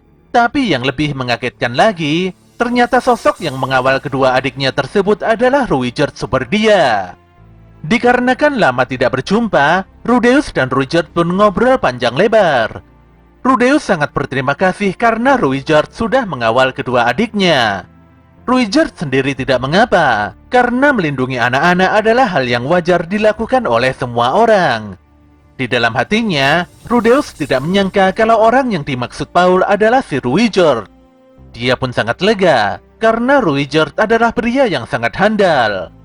Ruijerd mengisahkan tentang petualangannya hingga bertemu Paul, dan disitulah pengawalan Aisa dan Norn diserahkan kepadanya.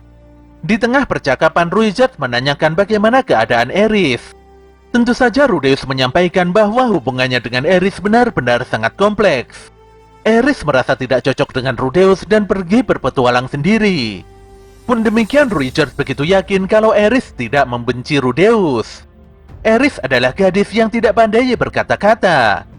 Jika nanti bertemu lagi dengan Eris, Ruijerd berharap Rudeus bisa ngobrol santai dengan Eris.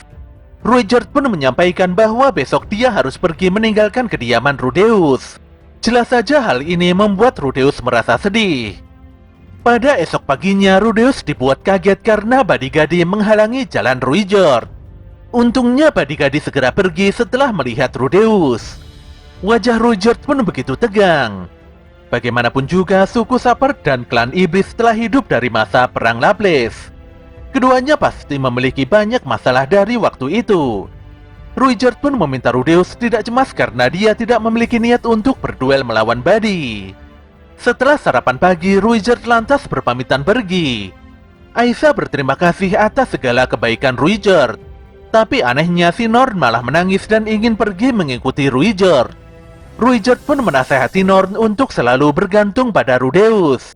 Tapi Norn tidak mau karena Rudeus sudah berbuat jahat pada ayahnya. Ruijerd pun menenangkan Norn sekali lagi dengan berbagai argumentasi penting. Dan setelahnya dia benar-benar pergi melangkahkan kakinya. Di dalam rumah, Rudeus ngobrol dari hati ke hati dengan kedua adiknya. Rudeus berharap Aisyah dan Norn bisa hidup rukun di dalam rumah ini. Aisyah nampak sangat antusias, sementara Norn terlihat datar-datar saja. Setelah beberapa saat, Aisyah memberikan kotak titipan Paul pada Rudeus. Di dalamnya terdapat surat yang isinya meminta tolong pada Rudeus agar Aisyah dan Norn bisa bersekolah. Tapi Aisyah tidak mau bersekolah. Dia malah bersikukuh ingin merawat rumah dan kakaknya saja. Rudeus pun mengerti. Namun Aisyah dan Norn harus mengikuti ujian sekolah, baru setelahnya akan diputuskan mereka sekolah atau tidak. Norn sendiri tidak yakin bisa masuk sekolah karena dia merasa kurang pintar. Perdebatan pun terjadi, di mana Aisyah merendahkan Norn karena kakaknya itu tidak ada kemauan belajar. Jelas saja hal ini membuat Norn begitu muak. Dia pun pergi begitu saja dan berjanji akan mengikuti ujian masuk sekolah itu. Beberapa hari kemudian, Aisyah mendapatkan nilai sempurna dalam ujian masuk sekolah. Tentu saja Rudeus tidak ada pilihan selain membiarkan Aisyah tidak sekolah sesuai dengan janjinya. Sayangnya hasil ujian Norn tidak terlalu bagus, walaupun masih dalam kategori aman. Ketika Rudeus menawarkan berbagai kelas menarik dalam akademi, tanpa diduga Norn mengungkapkan kalau dia ingin tinggal di asrama sekolah. Rudeus pun terkejut, tapi dia mempersilahkan Norn tinggal di asrama. Fakta ini membuat Aisyah merasa dicurangi karena dialah yang mendapatkan nilai sempurna. Aisyah tidak setuju jika Norn tinggal di asrama. Apalagi sang ayah sudah mengatakan kalau semuanya harus tinggal bersama. Aisyah pun menangis karena merasa dianggap sebagai saudara tiri oleh Rudeus. Untungnya dia masih bisa menerima setelah Rudeus memberikan penjelasan yang begitu serius. Hari masuk sekolah pun akhirnya tiba. Rudeus memberikan banyak wejangan pada Norn agar gadis tersebut mematuhi semua aturan yang ada di akademi. Norn harus belajar giat dan serius. Walau Rudeus menyampaikan banyak sekali pesan, tapi Norn hanya menjawab iya saja. Sebulan pun berlalu sejak Norn masuk sekolah. Pada suatu ketika, Norn tidak menjawab sapaan Rudeus dan gadis itu terlihat tidak memiliki teman sama sekali. Jelas saja hal ini membuat Rudeus sangat kepikiran. Namun Rudeus mencoba menenangkan diri setelah mengetahui kalau Norn hanya bingung mengetahui ruangan kelas tempatnya belajar. Ariel pun meminta tolong pada Luke untuk menunjukkan di mana ruangan kelas pada Norn. Pada sore harinya, Rudeus nampak menyidang Linnea dan Pursena atas tindakan ngawur mereka. Kedua gadis dari suku binatang itu lantas memarahi seorang siswi baru, di mana siswi itu ternyata adalah Norn. Mereka pun sontak ketakutan setelah mengetahui kalau Norn adalah adiknya Rudeus. Walau Norn adalah adik kandungnya sendiri, Rudeus sangat menyadari kalau dia tidak begitu akrab dengan adiknya itu. Pun demikian, Rudeus akan berusaha pelan-pelan menyentuh hati adiknya itu. Beberapa hari kemudian, Rudeus sangat gundah setelah mengetahui kalau Norn mengurung diri di dalam kamarnya. Mengurung diri adalah tindakan yang memiliki arti berat bagi Rudeus. Bagaimana tidak, Rudeus juga mengurung diri setelah mengalami perundungan di dunia asalnya. Jika Norn merasakan hal yang sama, mungkin saja Rudeus masih bisa menolongnya. Linia dan Pursena nampak sangat ketakutan melihat kegelisahan dan amarah Rudeus. Bahkan tidak hanya mereka, semua orang yang berpapasan dengan Rudeus begitu ngeri merasakan aura kemarahan pemuda itu. Rudeus tidak bisa berdiam diri melihat adiknya seperti itu. Bagaimanapun juga, Norn tetaplah adik kandungnya dan dia memiliki tanggung jawab untuk melindungi adiknya tersebut. Dia lantas memasuki ruangan kelas Norn, padahal saat itu kegiatan belajar mengajar tengah berlangsung. Dengan begitu geram, Rudeus berdiri di depan kelas dan menjelaskan bahwa Norn adalah adiknya. Sayangnya saat ini Norn tidak mengikuti pelajaran. Walau belum menerima informasi sebenarnya dari Norn, tapi Rudeus merasa kalau salah satu orang di sini adalah penyebab utama mengapa Norn tidak masuk kelas. Rudeus meminta mereka mengaku dan dia berjanji tidak akan marah. Namun di dalam hatinya Rudeus akan menghajar si pembuli dan dia benar-benar mengutuk tindakan perundungan itu. Saat itulah seorang siswi mengangkat tangannya. Rudeus pun langsung meradang. Tapi dia berusaha mengontrol diri dan membiarkan siswi tersebut menjelaskan situasinya. Gadis dari suku binatang itu pun menjelaskan kalau belum lama ini dia sempat ngobrol dengan Norn. Dia sudah tahu kalau Norn adalah adiknya Rudeus, di mana Rudeus adalah penyihir hebat sementara Norn adalah gadis biasa. Ketika dia membandingkan Norn dan Rudeus, tanpa disangka Norn langsung marah besar. Fakta ini pun membuat Rudeus begitu kaget. Dari informasi ibu guru di kelas ini, Norn berusaha menahan tangis dan berjanji akan belajar lebih giat lagi. Sayangnya tanpa disadari, ibu guru juga meminta Norn mencontoh kakaknya, dan ini membuat Norn merasa dibandingkan lagi. Siswa lain pun mengatakan hal yang senada, dan fakta ini benar-benar membuat Rudeus sangat tertampar. Rudeus pun langsung cemas dan murung. Dia sadar kalau semua ini adalah kesalahannya sendiri. Jelas saja Norn sangat kesal karena dibanding-bandingkan dengan Rudeus. Padahal sebelumnya dia sudah dibanding-bandingkan dengan Aiza. Sesaat kemudian Sylphie datang dan mengatakan kalau ini bukanlah kesalahan Rudeus. Linia dan Pursena juga mengatakan hal yang sama. Rudeus pun berterima kasih pada semuanya, walau saat ini dia terlihat seperti orang bodoh. Namun demikian Rudeus tidak bisa berbuat banyak karena Norn sangat membencinya. Jika dia memaksa Norn keluar dari kamarnya, maka hal itu tidak akan menyelesaikan apapun. Tapi dia juga tidak boleh membiarkan tindakan Norn berlarut-larut, karena suatu hari nanti dia pasti akan menyesali tindakannya itu. Ketika Rudeus tidak tahu harus berbuat apa, Sylphie, Linia, dan Pursena pun berusaha membantunya. Malam itu semuanya mulai menjalankan rencana, di mana asrama putri dikosongkan dengan alasan Putri Ariel hendak berpitato di kantin. Sylphie pun memastikan situasi aman, dan setelahnya Rudeus pergi menuju kamar Norn dengan bantuan Linia dan Pursena. Rencana penyusupan memang berjalan lancar, tapi Norn tidak peduli ketika Rudeus memanggilnya dari luar. Ketika Rudeus hendak membuka pintu kamar Norn, tanpa diduga dia bisa melihat kenangan masa lalunya. Dulu Rudeus keras kepala dan selalu mengurung diri di kamar. Kakaknya berusaha membantu dengan mengatakan bahwa banyak yang lebih menderita dari Rudeus. Jika lari dari masalah, maka seterusnya hanya bisa lari tanpa menyelesaikan masalah itu.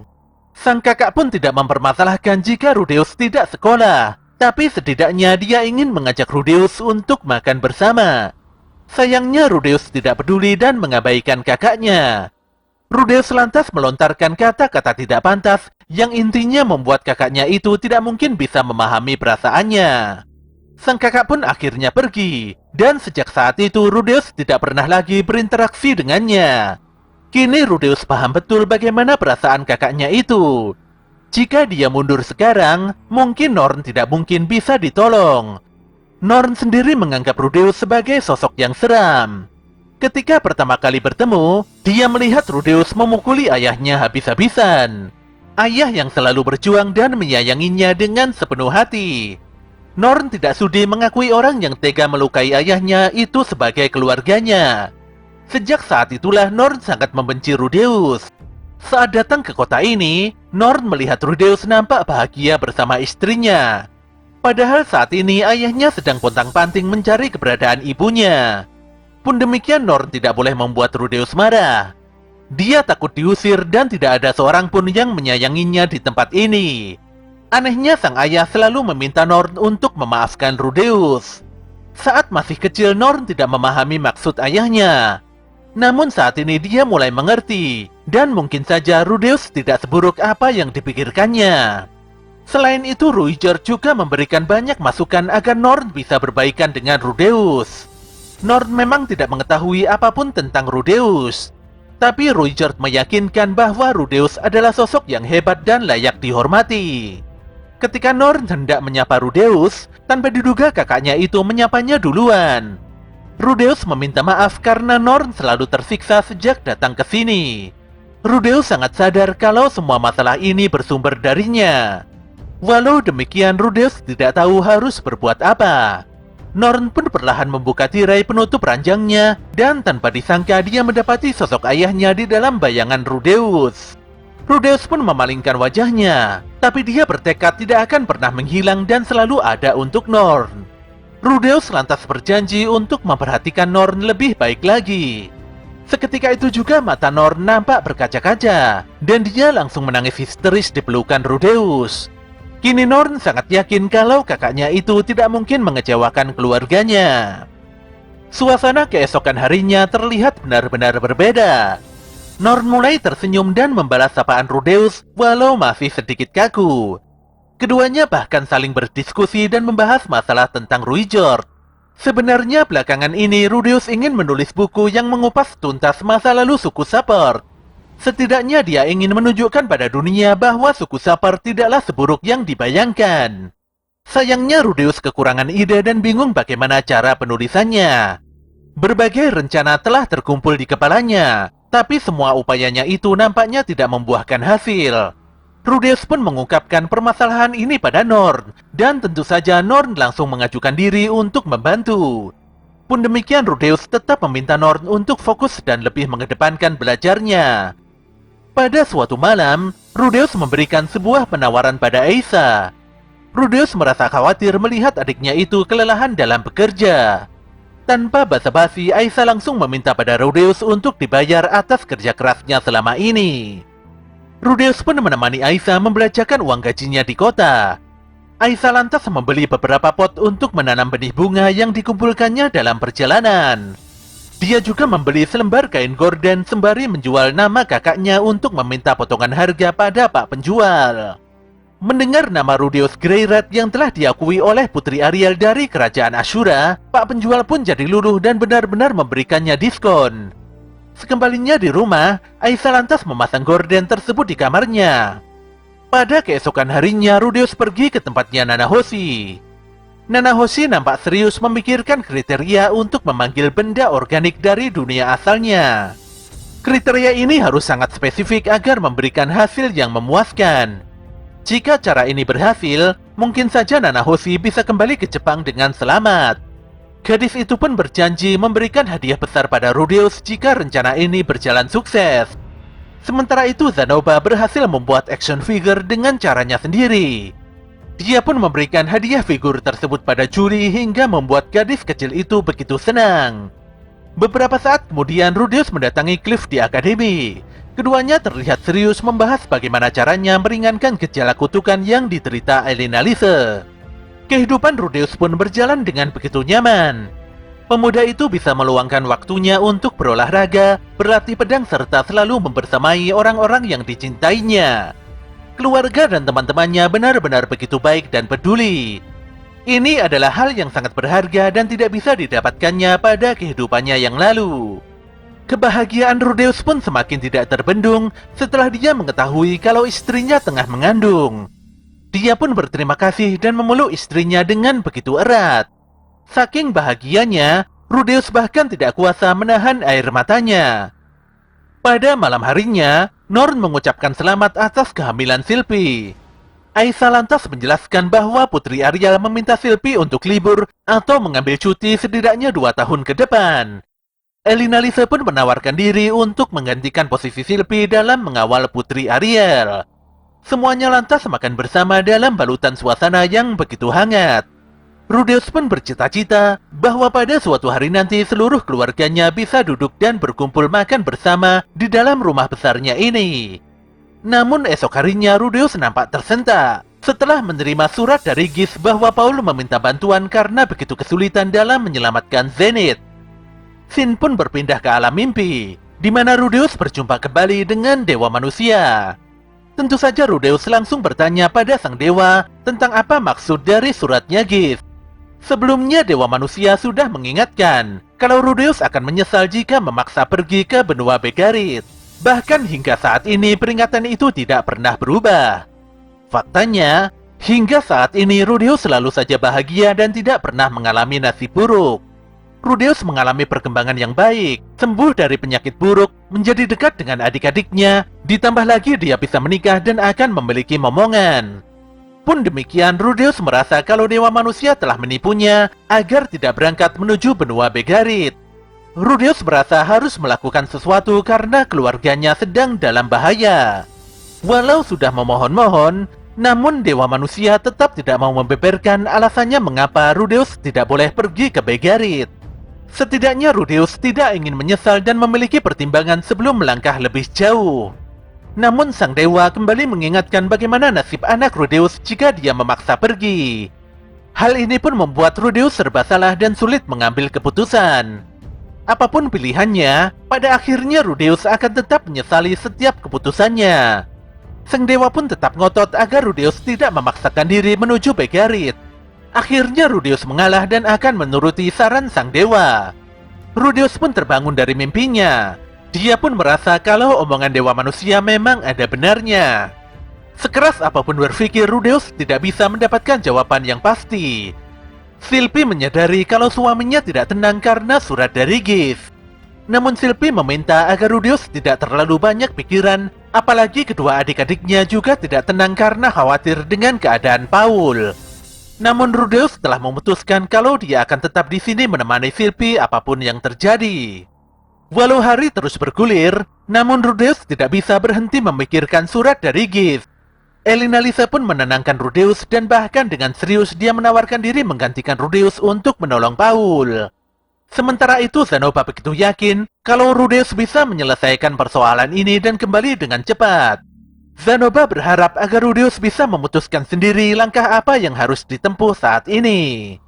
Selagi Rudeus tidak ada di tempat, Zanoba berjanji akan menjaga seluruh keluarga Rudeus. Rudeus pun sangat berterima kasih atas kebaikan hati Zanoba. Siang malam Rudeus nampak gelisah. Walau adik-adiknya bisa menemani Sylvie, tapi tetap saja Rudeus adalah tulang punggung rumah ini. Tinggal bersama keluarga dan menjaga semuanya merupakan tugas utama seorang suami dan ayah. Bagaimanapun juga Rudeus tidak mungkin bisa meninggalkan mereka semua. Pada keesokan harinya, Rudeus mendapati Norn terjatuh dengan perlengkapan perjalanan jauhnya. Sambil menangis, Norn menegaskan kalau dirinya akan pergi menolong ayahnya. Dia tidak tenang sementara kedua orang tuanya dalam keadaan bahaya. Norn sangat kecewa karena Rudeus tidak pergi menolong. Padahal Rudeus itu sangat kuat dan bisa melakukan perjalanan jauh. Raungan Norn pun membuat Rudeus berpikir kembali bahwa dirinya memang harus pergi. Dia pun mengulurkan tangannya pada Norn dan memastikan kalau dirinya yang akan pergi menyelamatkan keluarganya. Rudeus memang sudah memutuskan pergi ke benua Begarit, tapi dia agak khawatir jika Sylvie tidak merestuinya. Sebenarnya Elina Lisa telah mengingatkan Rudeus untuk tidak berangkat, namun tetap saja Rudeus merasa tidak tenang. Melihat kegundahan Rudeus, Elina Lisa pun mengalah dan mengajak Rudeus untuk pergi ke benua Begarit bersama. Tentu saja Rudeus sangat berterima kasih pada Elina Lisa. Perjalanan menuju Begarit membutuhkan waktu sekitar 8 bulan untuk sekali jalan. Jadi untuk pulang pergi dibutuhkan waktu selama 16 bulan. Oleh karena itulah Rudeus harus berpamitan dengan serius pada semua teman-temannya. Dia lantas mendatangi Nanahoshi dan menyampaikan maksud kepergiannya ke kota labirin Rapan di benua Begarit. Melihat waktu perjalanan yang cukup panjang membuat Nanahoshi cukup terkejut. Rudeus pun hanya bisa meminta maaf, padahal sebelumnya dia sudah berjanji untuk membantu Nanahoshi menyelesaikan penelitiannya. Sebelum Rudeus pergi, Nanahoshi memberikan sebuah benda penting, di mana itu adalah peta yang memuat lokasi lingkaran sihir teleportasi yang tersebar di seluruh dunia ini. Dan tentu saja, halaman yang dibuka Rudeus itu adalah lingkaran sihir teleportasi dari Saria menuju benua Begarit. Jelas saja Rudeus sangat tercekat dan begitu terkejut. Nanahoshi lantas menjelaskan pada Rudeus tentang cara menempuh perjalanan ke benua Begarit sesingkat mungkin. Jika perjalanan ini bisa dipersingkat sesuai dengan petunjuk Nanahoshi, maka Rudeus masih sempat melihat persalinan Silphi. Tapi Nanahoshi meminta Rudeus untuk tidak menyebarkan informasi rahasia ini karena lingkaran sihir teleportasi merupakan teknik terlarang. Jika ada negara lain yang mengetahui informasi ini, maka lingkaran sihir tersebut akan segera dihancurkan. Rudeus pun sangat berterima kasih atas bantuan penting Nanahoshi ini. Nanahoshi pun tidak masalah, dan dia malah menganggap tengah membayar hutang kebaikan Rudeus sebelumnya. Pun demikian, gadis itu tetap berharap Rudeus bisa segera kembali dan membantu penelitiannya. Pada malam harinya, Rudeus nampak menyampaikan keinginannya untuk menolong kedua orang tuanya pada Silphi. Tanpa banyak protes, Silphi pun langsung menyetujuinya. Rudeus pun menenangkan Silphi dan dia berjanji akan segera pulang setelah urusannya selesai. Rudeus juga meminta Aisa dan Norn untuk saling membantu selama dirinya tidak ada di rumah. Esoknya Rudeus berpamitan pada semua kenalannya di akademi. Dia juga mengajukan cuti pada Pak Genius, dan bahkan diberikan izin meminjam buku tentang teleportasi serta benua Begarit untuk sekedar berjaga-jaga. Ketika persiapan sudah benar-benar selesai, Rudeus dan Elina Lisa berpamitan pada semuanya. Elina Lisa pun meminta Silphi tenang, karena dialah yang akan menjaga dan melindungi Rudeus dalam perjalanan ini. Walau berusaha tegar, namun tetap saja Silphi tidak mampu menahan air matanya melihat kepergian Rudeus. Perjalanan pun dimulai, di mana Rudeus dan Elina Lisa pergi dengan menunggangi kuda. Keduanya pun terpaksa berhenti di pinggiran hutan karena kuda yang mereka tunggangi tidak bisa melewati hutan tersebut.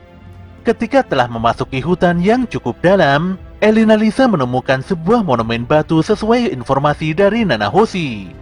Rudeus lantas melepaskan segel penghalang monumen batu tersebut hingga memunculkan sebuah bangunan kuno di depannya. Keduanya pun memasuki reruntuhan tersebut dan setelahnya menemukan lingkaran sihir teleportasi yang menyala terang. Untuk memastikannya, Rudeus segera membaca sebuah jurnal tentang penjelajahan labirin teleportasi. Disinilah dia memastikan bahwa lingkaran sihir di hadapannya itu memang teleportasi dua arah.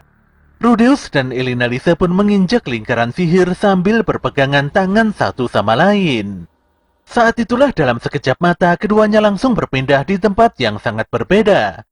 Jelas saja keduanya begitu kaget dan seakan tidak percaya bisa berteleportasi secepat itu.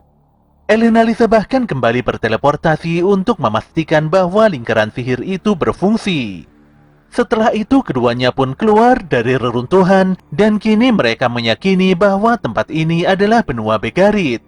Mereka pun terus berjalan pelan, menyusuri padang pasir luas di bawah panasnya sengatan terik mentari. Parahnya, keduanya harus bertarung melawan para monster mengerikan yang menyerang tidak terduga siang dan malam.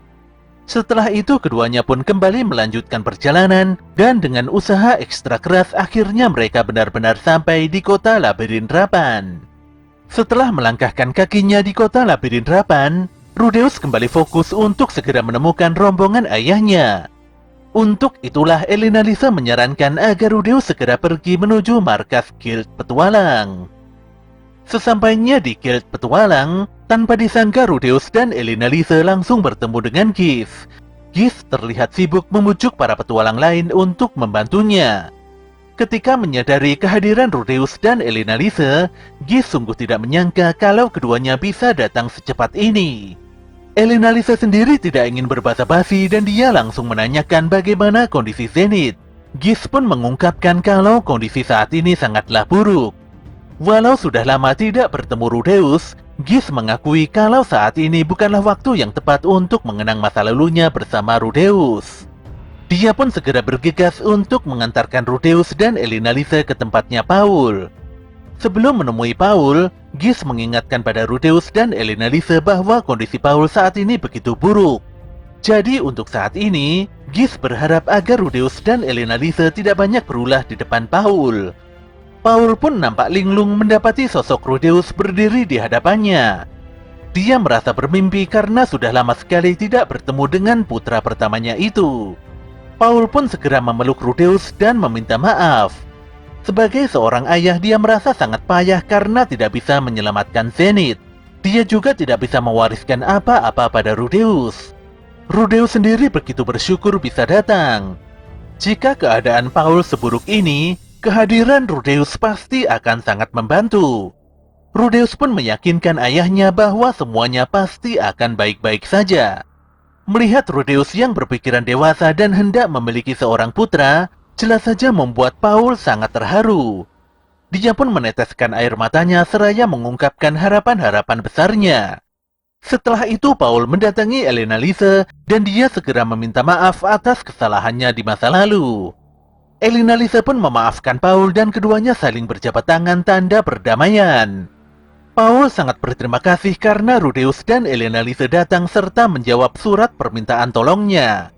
Dia lantas menjelaskan kondisi Zenith, di mana ibunya Rudeus itu nampaknya terperangkap di dalam labirin yang berada 1 hari perjalanan dari kota ini. Paul pun tidak mengetahui apakah Zenith masih hidup atau sudah berapa lama wanita itu tertahan di sana. Menurut jaringan informasi GIS, bisa dipastikan kalau ada seseorang yang begitu mirip dengan Zenith di dalam labirin kuno yang begitu merepotkan. Parahnya, dalam setahun ini Paul dan partinya tidak berhasil menembus labirin itu, dan bahkan dia sudah memanggil 4 ahli penjelajah labirin tapi hasilnya nihil. Sesaat kemudian Talhen datang dan mengikuti penjelasan Paul. Namun sebelum itu, Rudeus nampak bertanya di mana keberadaan gurunya alias si Roxy. Disinilah semua orang terlihat sedih dan tidak bisa berkata apa-apa. Paul pun menjelaskan kalau Roxy terperangkap di dalam labirin sebulan yang lalu. Rudeus benar-benar tegang dan tidak ingin mendengarkan kabar kalau Roxy telah tiada. Untungnya Paul berkata kalau Roxy hanya menghilang karena menginjak lingkaran sihir teleportasi. Jadi kondisi Roxy saat ini masih belum bisa diketahui. Rudeus pun menenangkan dirinya, dan dia meminta Paul untuk melanjutkan penjelasannya.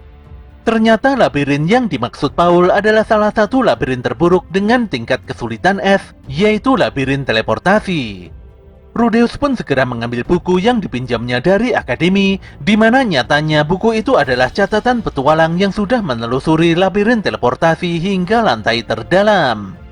Setelah membaca-baca buku tersebut, Gis benar-benar tidak menyangka kalau Rudeus bisa memiliki benda sepenting ini.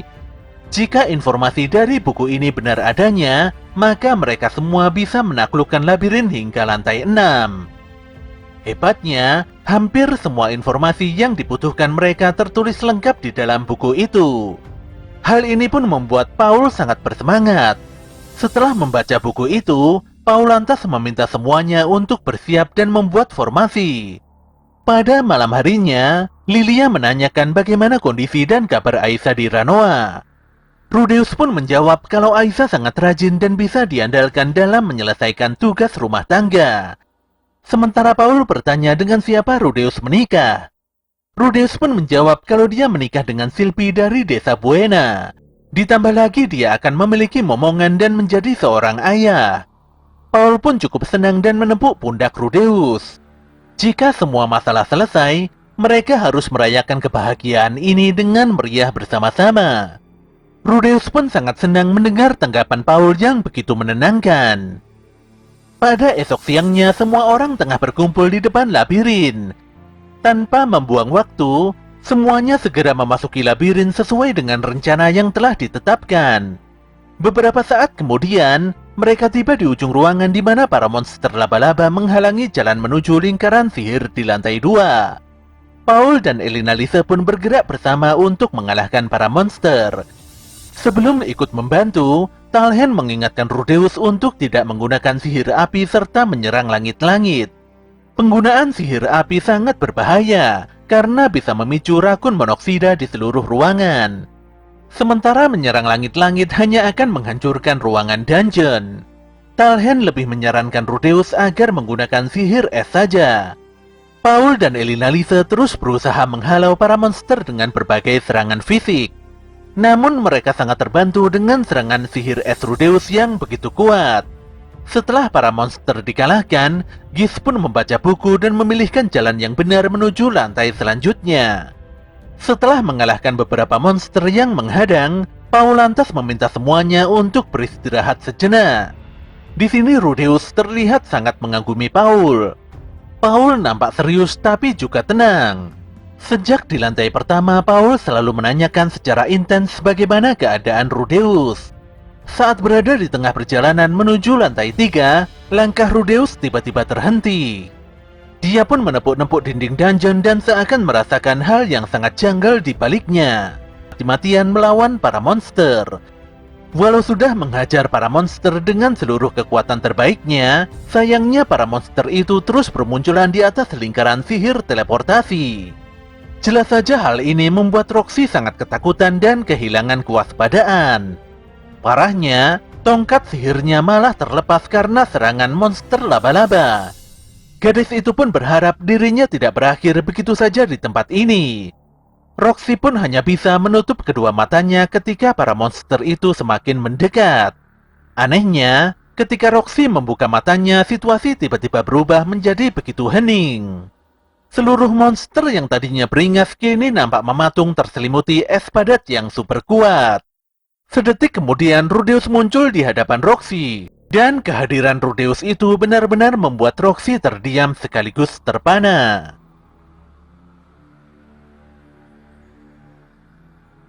Kisah pun berpindah pada Roxy yang kala itu terlempar semakin dalam di labirin hingga terpisah dari partinya.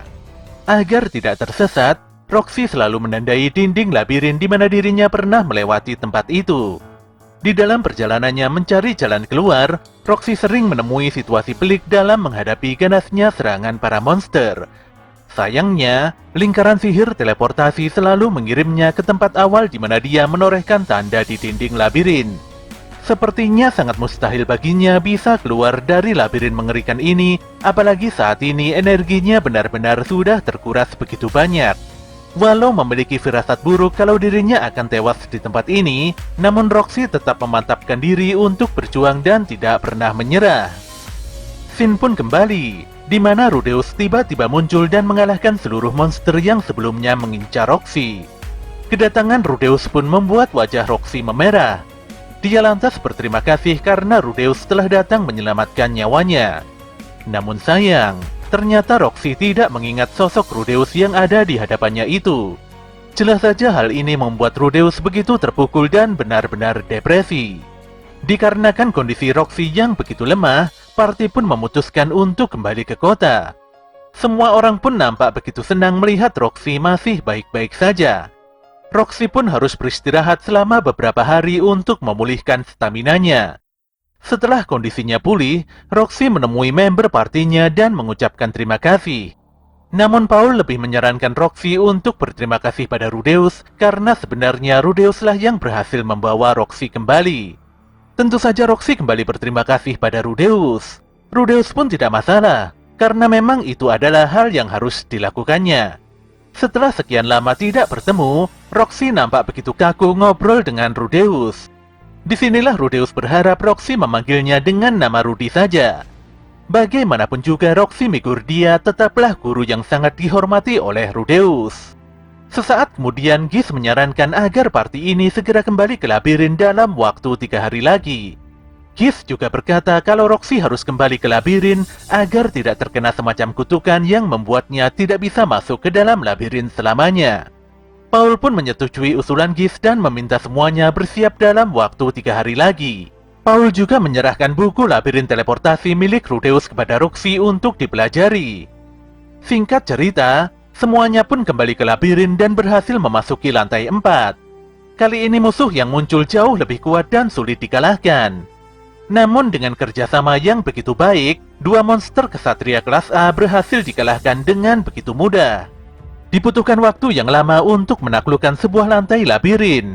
Selain itu, semuanya juga harus berhati-hati agar tidak ada member yang terjebak seperti kasus Roxy sebelumnya. Walau lantai 4 bisa dimasuki dengan mudah, namun di dalamnya banyak sekali lingkaran sihir teleportasi. Semuanya pun mau tidak mau harus menjelajahi satu demi satu lingkaran sihir tersebut demi menemukan Zenith. Akhirnya semuanya pun tiba di dalam ruangan Guardian, di mana di ruangan tersebut terdapat 3 lingkaran sihir sekaligus. Giz pun memastikan bahwa penulis buku labirin teleportasi masih belum bisa menaklukkan ruangan ini. Party pun tidak berani mengambil langkah karena salah satu dari 2 lingkaran sihir itu adalah jebakan. Rudeus pun meminta waktu pada ayahnya untuk melakukan penyelidikan lebih dalam lagi. Sayangnya, walau sudah melihat ketiga lingkaran sihir itu, tapi Rudeus masih kesulitan mencari solusi. Saat itulah Paul datang dan meminta Rudeus tidak memaksakan diri. Rudeus cukup yakin kalau ruangan ini bukanlah akhir dari lantai 4 dan bisa jadi masih ada rute lain yang harus dilewati. Namun Paul langsung menyanggahnya tanpa memberikan dasar yang bisa dipahami. Tanpa diduga, Rudeus malah teringat sesuatu yang begitu penting, di mana dia merasa pernah melihat pola ruangan ini di tempat lain.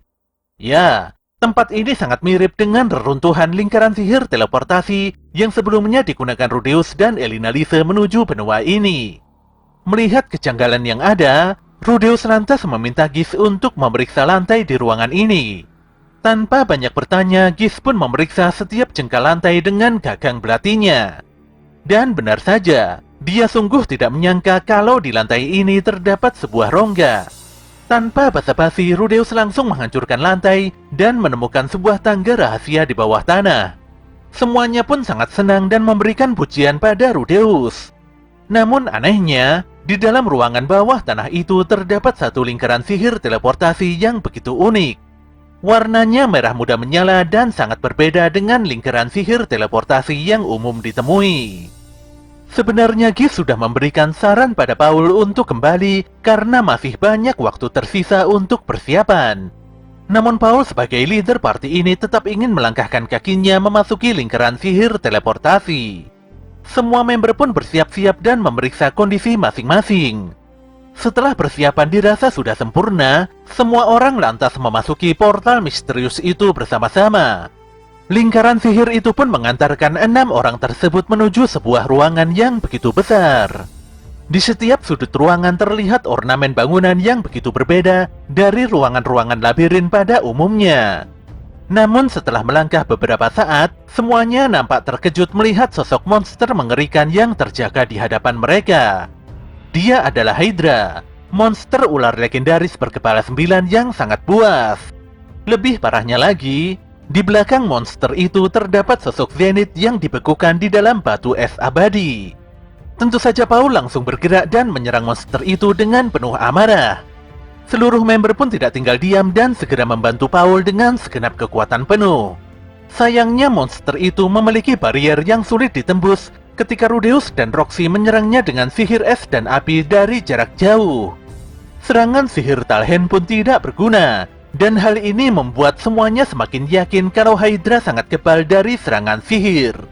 Parahnya, walau Paul sudah memenggal 2 kepala Hydra, namun kepalanya itu bisa memulihkan diri kembali dan seakan tidak terjadi apa-apa. Pun demikian, Paul tetap melesat untuk kembali mendaratkan serangan mengerikannya pada Hydra. Disinilah Talhen meminta Giz untuk segera menghentikan Paul. Tentu saja Giz langsung berlari dan melemparkan bom asapnya untuk mengelabuhi Hydra. Dia lantas menahan Paul sembari memintanya untuk segera mundur karena kondisi saat ini benar-benar sangat buruk. Sayangnya Paul tetap saja ngotot dan tidak mau mundur sama sekali. Untungnya Elinalise segera membantu Giz dan berhasil membujuk Paul untuk segera kembali.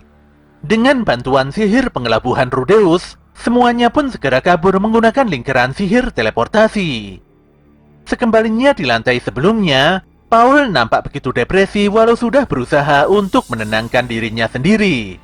Dia juga agak kecewa dengan sikap Rudeus yang tidak meyakini kalau Zenith masih hidup.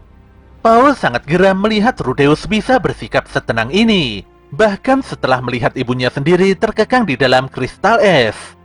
Di dalam hati kecilnya, Rudeus sendiri tidak menyangkal pernyataan Paul. Bagi Rudeus, Zenith bukanlah sosok ibu, tapi lebih seperti sosok orang lain yang hidup bersama dalam satu atap. Sudah hampir 10 tahun sejak dia berpisah dengan Zenith.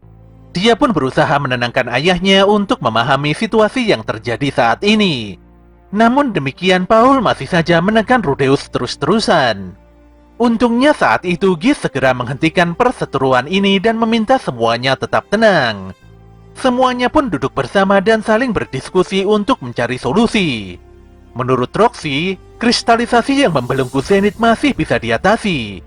Selain itu, Elina Lisa berkata kalau dia pernah mengalami kasus serupa dengan yang dialami Zenith saat ini. Elina Lisa pun cukup yakin kalau Zenith masih hidup. Jadi masalah utamanya hanyalah monster penjaganya itu saja. Walau sudah memiliki pengalaman tinggi dalam berpetualang, namun Elina Lisa mengakui kalau dia belum pernah menemui monster seperti itu. Melihat ciri-ciri pada monster tersebut, Talhen pun meyakini kalau Hydra itu merupakan manatid Hydra yang terkenal sangat merepotkan. Roxy kemudian menjelaskan bahwa manatid Hydra adalah naga iblis yang seluruh sisiknya bisa menyerap energi sihir. Di sini Rudeus kemudian berkata kalau leher Hydra tidak akan bisa beregenerasi jika dibakar api. Ini merupakan kisah Hercules dari mitologi Yunani kuno dari kehidupan Rudeus sebelumnya. Namun ini hanyalah mitos yang tingkat kebenarannya masih tidak jelas. Pun demikian semuanya nampak setuju untuk mencoba cara tersebut. Paul pun sangat berterima kasih pada semua member yang banyak membantunya selama ini. Dia pun kembali memohon dan meminta bantuan pada semuanya untuk bersama-sama menyelamatkan Zenith. Semuanya pun tidak mengapa dan sama sekali tidak terbebani. Jelas saja hal ini benar-benar membuat Paul begitu terharu. Paul lantas memuji kehebatan Rudeus yang bisa memberikan banyak kontribusi terbaik pada tim ini. Lelaki itu merasa bodoh karena tidak bisa tenang seperti Rudeus. Dia juga merasa payah karena tidak bisa memberikan satupun ide penting. Yang bisa dilakukannya hanyalah menerjang dan menyerang tanpa perhitungan. Dia benar-benar menyesal karena tidak bisa memberikan contoh yang baik bagi Rudeus. Namun Paul hanya ingin berpesan agar Rudeus berani menyelamatkan ibunya walau harus tewas di medan laga. Rudeus pun segera menjawab tantangan ayahnya itu dengan sikap yang tegas. Setelah memantapkan tekad, Paul kembali memimpin partinya untuk kembali menghadapi manatid Hydra. Tanpa membuang waktu, Paul langsung memenggal kepala Hydra dengan pedang kembarnya. Sayangnya serangan api Rudeus masih tidak bisa menjangkau monster itu. Dia pun terpaksa maju lebih dekat untuk membakar leher Hydra. Ketika ada kesempatan, Rudeus langsung membakar dua leher Hydra yang sebelumnya telah ditebas Paul. Ternyata setelah dibakar, leher Hydra memang tidak bisa beregenerasi ke bentuknya semula. Semuanya pun terus bertarung sesuai dengan strategi yang direncanakan. Paul memenggal kepala Hydra. Rudeus membakar leher monster dengan teknik sihirnya. Elina Lisa memberikan perlindungan pada Rudeus. Talhen dan Roxy memberikan support serangan serta healing pada yang lainnya. Sementara Gish menunggu di belakang sembari memberikan bantuan tambahan jika diperlukan. Si Hydra pun berusaha menghancurkan lehernya sendiri untuk beregenerasi. Namun Elina Lisa dan Roxy tidak membiarkan hal itu terjadi dengan melepaskan sihir es dan api. Ketika leher Hydra hanya menyisakan 3, monster tersebut lantas menyemburkan api dengan kekuatan yang begitu kuat. Semua orang pun berkumpul di dekat Rudeus, di mana pemuda tersebut mengeluarkan barrier sihir air yang begitu besar. Adu kekuatan api dan air pun terjadi, di mana pada akhirnya Hydra kehabisan tenaganya. Tidak menyia-nyiakan kesempatan yang ada, Paul kembali melesat dan memenggal 2 kepala Hydra tanpa ada kesulitan. Sementara itu Rudeus kembali melemparkan api kuat untuk membakar kedua leher monster itu. Kini manatid Hydra hanya menyisakan 1 kepala terakhir dan hal ini membuat Rudeus cukup terlena. Paul pun segera menyelamatkan Rudeus dari gempuran leher Hydra tidak berkepala. Namun kepala terakhir Hydra itu memang menargetkan Rudeus yang berdiri tanpa perlindungan. Jelas saja Paul berusaha bergerak secepatnya untuk menyelamatkan putra pertamanya itu. Paul pun menendang Rudeus dengan cukup keras dan merelakan dirinya sendiri diterjang Hydra. Saat menyadari kalau kepala Hydra ada di dekatnya, Rudeus pun secara refleks menghancurkan mata monster besar tersebut dan melepaskan sihir batu tajamnya. Hal ini sontak membuat Hydra menjerit kesakitan. Sayangnya serangan kuat tersebut justru membuat tangan kiri Rudeus terputus begitu saja. Roxy pun segera membantu dengan melemparkan sihir apinya hingga membakar seluruh tubuh si Manatit Hydra. Rudeus lantas merapalkan sihir penyembuhan terkuatnya untuk menyembuhkan lukanya. Namun tetap saja dia harus merelakan tangan kirinya tidak kembali. Awalnya Rudeus mengira kalau dirinya hebat karena hanya kehilangan tangan kirinya saja dalam melawan monster kelas S. Namun kesombongannya langsung hancur seketika begitu menyaksikan Paul telah meregang nyawa di hadapannya. Paul benar-benar telah meninggal dunia setelah berusaha menyelamatkan Rudeus. Walau sudah meninggal tapi dia terlihat tersenyum seolah puas menyelamatkan putranya. Sesaat kemudian batu kristal es yang membelenggu Zenith langsung hancur seketika. Semuanya pun berjalan pulang dalam kondisi yang begitu tegang dan sunyi. Di sini tidak ada satupun orang yang berani berbicara. Sekembalinya di penginapan, semuanya cukup senang melihat Zenith berhasil diselamatkan. Namun kesenangan itu hanya sesaat, karena setelahnya mereka menangis dan meraung-raung karena Paul telah tiada. Masih sangat jelas diingatan Rudeus kalau Paul telah pergi untuk selama-lamanya. Setelah 4 hari berlalu pasca insiden di labirin, tanpa diduga Zenith mulai sadarkan diri. Rudeus pun cukup senang melihat ibunya telah kembali. Namun disinilah muncul masalah baru, di mana Zenith tidak bisa berbicara dan nampak kehilangan seluruh ingatannya.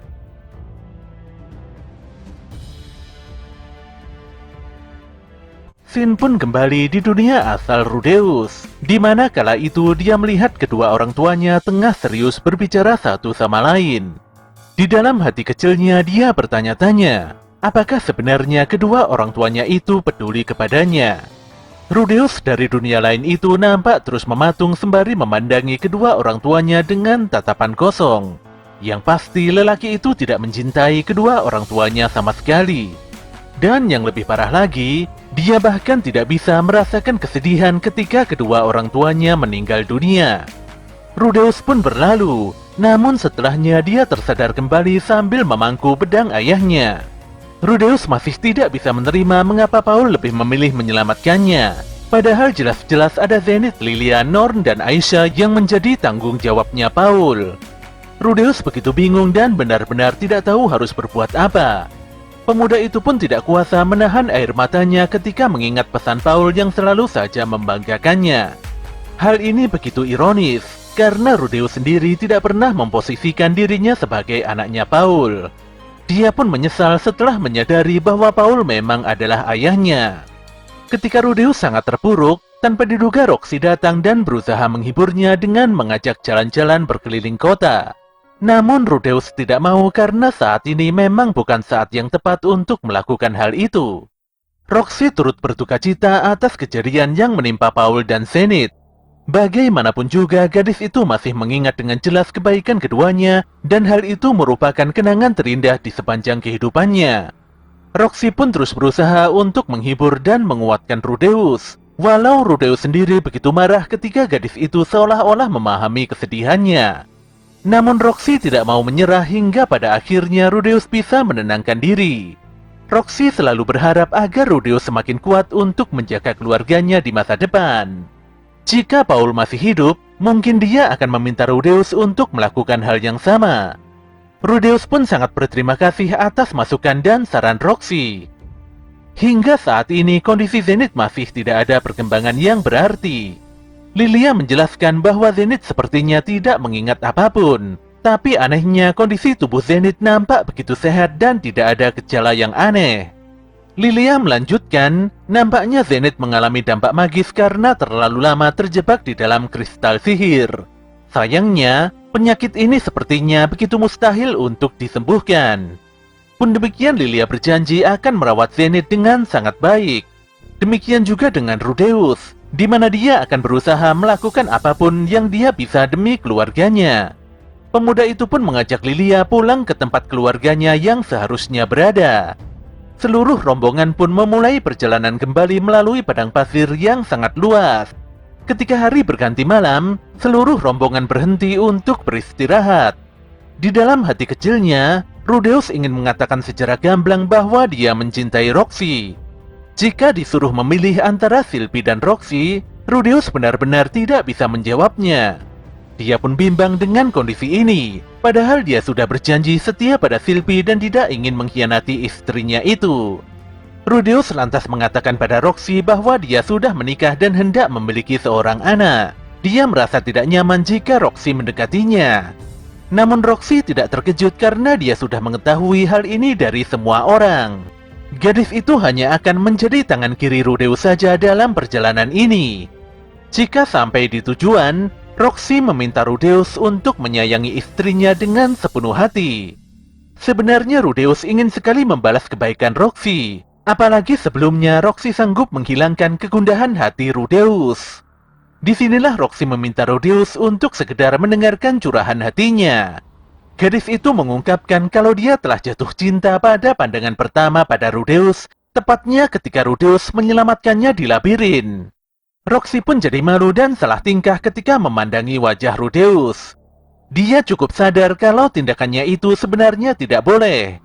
Walau Rudeus terpuruk, Roxy begitu yakin kalau istrinya Rudeus pasti akan berusaha membuat Rudeus bangkit kembali.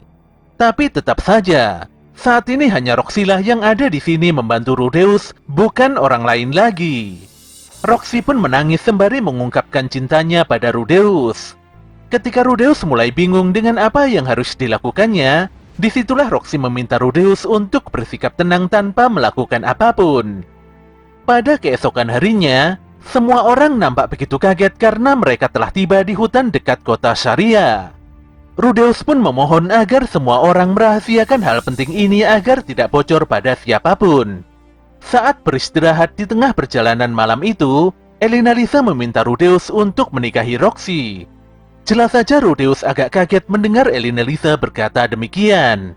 Elina Lisa pun melanjutkan bahwa hanya dirinya lah yang bisa mengatakan hal ini pada Rudeus. Sejujurnya wanita itu merasa kasihan dengan kondisi Roxy saat ini. Hanya karena momen yang kurang pas, Roxy harus mundur secara teratur dari Rudeus. Meski hanya sedikit, namun Elina Lisa berharap agar Roxy bisa bahagia. Rudeus sendiri sebenarnya ingin membahagiakan Roxy. Tapi gagasan itu jadi terlalu egois karena dia telah menikah dan hendak memiliki momongan dengan Sylvie. Elina Lisa pun hanya meyakini kalau Rudeus pasti bisa memberikan cinta yang sama baik pada Sylvie ataupun Roxy. Memang tidak bisa dipungkiri kalau Rudeus mencintai keduanya. Tapi jika perjalanan ini berakhir begini, Sylvie pasti akan kecewa. Meski demikian, Rudeus ingin sekali membuat keduanya bahagia. Elina Lisa pun beranjak dan meminta Rudeus berkata yang sejujurnya pada Roxy. Sedetik kemudian Roxy mendatangi Rudeus. Meski begitu canggung berkata-kata, tapi pada akhirnya Rudeus mengungkapkan bahwa dia juga mencintai Roxy. Oleh karena itulah Rudeus ingin Roxy memiliki nama Greyrat di belakang nama aslinya. Roxy yang awalnya bingung seketika nampak terkejut mendengarkan keseriusan Rudeus. Roxy pun senang, tapi dia meminta Rudeus untuk bertanya dan meminta persetujuan pada istrinya dulu. Tentu saja Rudeus dengan serius akan menyampaikan hal ini pada istrinya nanti. Pada keesokan paginya, Rudeus segera berlari kencang ketika hampir mendekati rumahnya. Rudeus mengingat pesan Dewa Manusia, di mana dia akan menyesal jika memaksa pergi ke Begarit. Setelah kepergian Paul, Rudeus begitu mengkhawatirkan kondisi istrinya. Dia lantas mendobrak pintu rumah untuk mencari keberadaan anggota keluarganya. Kekhawatirannya pun semakin memuncak ketika dia tidak menemukan satu orang pun di dalam rumahnya. Tanpa diduga saat itu Aisyah telah lewat setelah membersihkan salah satu kamar. Rudeus pun segera menanyai Aisyah tentang kondisi Sylvie dan Norn. Disitulah secara tiba-tiba Sylvie muncul di depan pintu masuk sembari membawa kayu bakar. Dengan serius Rudeus bertanya apakah Sylvie baik-baik saja. Tidak hanya itu, dia juga menanyakan bagaimana kondisi semua orang termasuk Linia ataupun Zanoba. Setelah mendapatkan jawaban bahwa semuanya dalam keadaan sehat, Rudeus pun benar-benar sangat bersyukur. Saat itu semua orang nampak duduk tenang di kursinya masing-masing. Sesaat kemudian Norn terlihat datang setelah dijemput oleh Aisyah. Awalnya gadis itu begitu bahagia melihat kehadiran semua orang di tempat ini. Namun setelah mendengar kabar kalau ayahnya telah tiada, Kebahagiaan itu seketika berubah menjadi kesedihan yang begitu mendalam. Ketika Rudeus meletakkan seluruh barang peninggalan Paul di meja, saat itu juga Norn marah besar dan tidak menerima kenyataan kalau ayahnya telah gugur. Dia pun berniat menyalahkan Rudeus, tapi setelah melihat kakaknya itu kehilangan tangan kirinya, amarahnya tiba-tiba langsung mereda. Pun demikian Norn hanya bisa menangis sesenggukan saja. Setelah Rudeus menjelaskan seluruh detail ceritanya, Norn kembali memastikan apakah Rudeus sudah berusaha keras menolong Paul. Tentu saja Rudeus menjawab kalau dia sudah mengerahkan seluruh kekuatannya. Menyadari kalau tidak ada yang bisa dilakukan lagi, Norn pun kembali menangis sejadi-jadinya. Setelah bisa menenangkan diri, Norn meminta agar pedang hitam peninggalan Paul diberikan kepadanya. Tentu saja Rudeus langsung memberikannya. Hanya saja Norn tidak boleh memakainya sembarangan sebelum memiliki kesiapan hati untuk melindungi apa yang penting baginya. Disinilah semuanya begitu kaget melihat Zenith bergerak sendiri dan mengambil armor sarung tangan peninggalan Paul. Rudeus pun menyampaikan pada Sylvie bahwa Zenith akan tinggal di rumah ini dan akan dirawat oleh Lilia secara intens. Tentu saja Sylvie tidak masalah dengan hal tersebut. Elina, Lisa, Gift, dan yang lainnya pun segera pergi untuk mencari penginapan. Intinya mereka tidak ingin merepotkan Rudeus walau tinggal sementara di rumahnya. Sebelum pergi, Elina Lisa meminta maaf pada Rudeus karena tidak berhasil membawa semua orang kembali dengan selamat. Setelah itu wanita tersebut berkata pada Sylvie kalau Rudeus sangat amat mencintainya. Ketika semua orang telah berlalu, Rudeus langsung mengajak Sylvie untuk membicarakan hal yang begitu penting. Tentu saja Sylvie akan mendengarkan dengan seksama apa yang hendak disampaikan suaminya itu. Di dalam rumah, tanpa basa-basi, Rudeus langsung mengutarakan bahwa dia berniat untuk meminang Roxy sebagai istri keduanya. Sylvie pun terkejut dan langsung diam 1000 bahasa. Norn pun tidak mengerti, dan dia ingin memastikan apa maksud Rudeus. Rudeus pun menjelaskan alasan penting mengapa dia harus menikahi Roxy. Bagaimanapun juga Roxy telah menyelamatkannya dari keterpurukan pasca meninggalnya Paul. Rudeus lantas meminta maaf pada Sylvie atas hal ini. Padahal sebelumnya dia sudah berjanji untuk setia. Sylvie pun masih diam, tapi Norn masih tidak bisa menerima kenyataan ini. Gadis itu pun berceramah dan mengatakan tentang beratnya perjuangan Sylvie dalam menunggu Rudeus kembali. Rudeus sendiri begitu tertekan mendengar amukan Norn. Norn sudah menerima kematian Paul karena musibah itu memang tidak bisa dihindari. Dia juga tidak mau menyalahkan Rudeus karena kakaknya itu sudah berusaha keras hingga kehilangan tangan kirinya.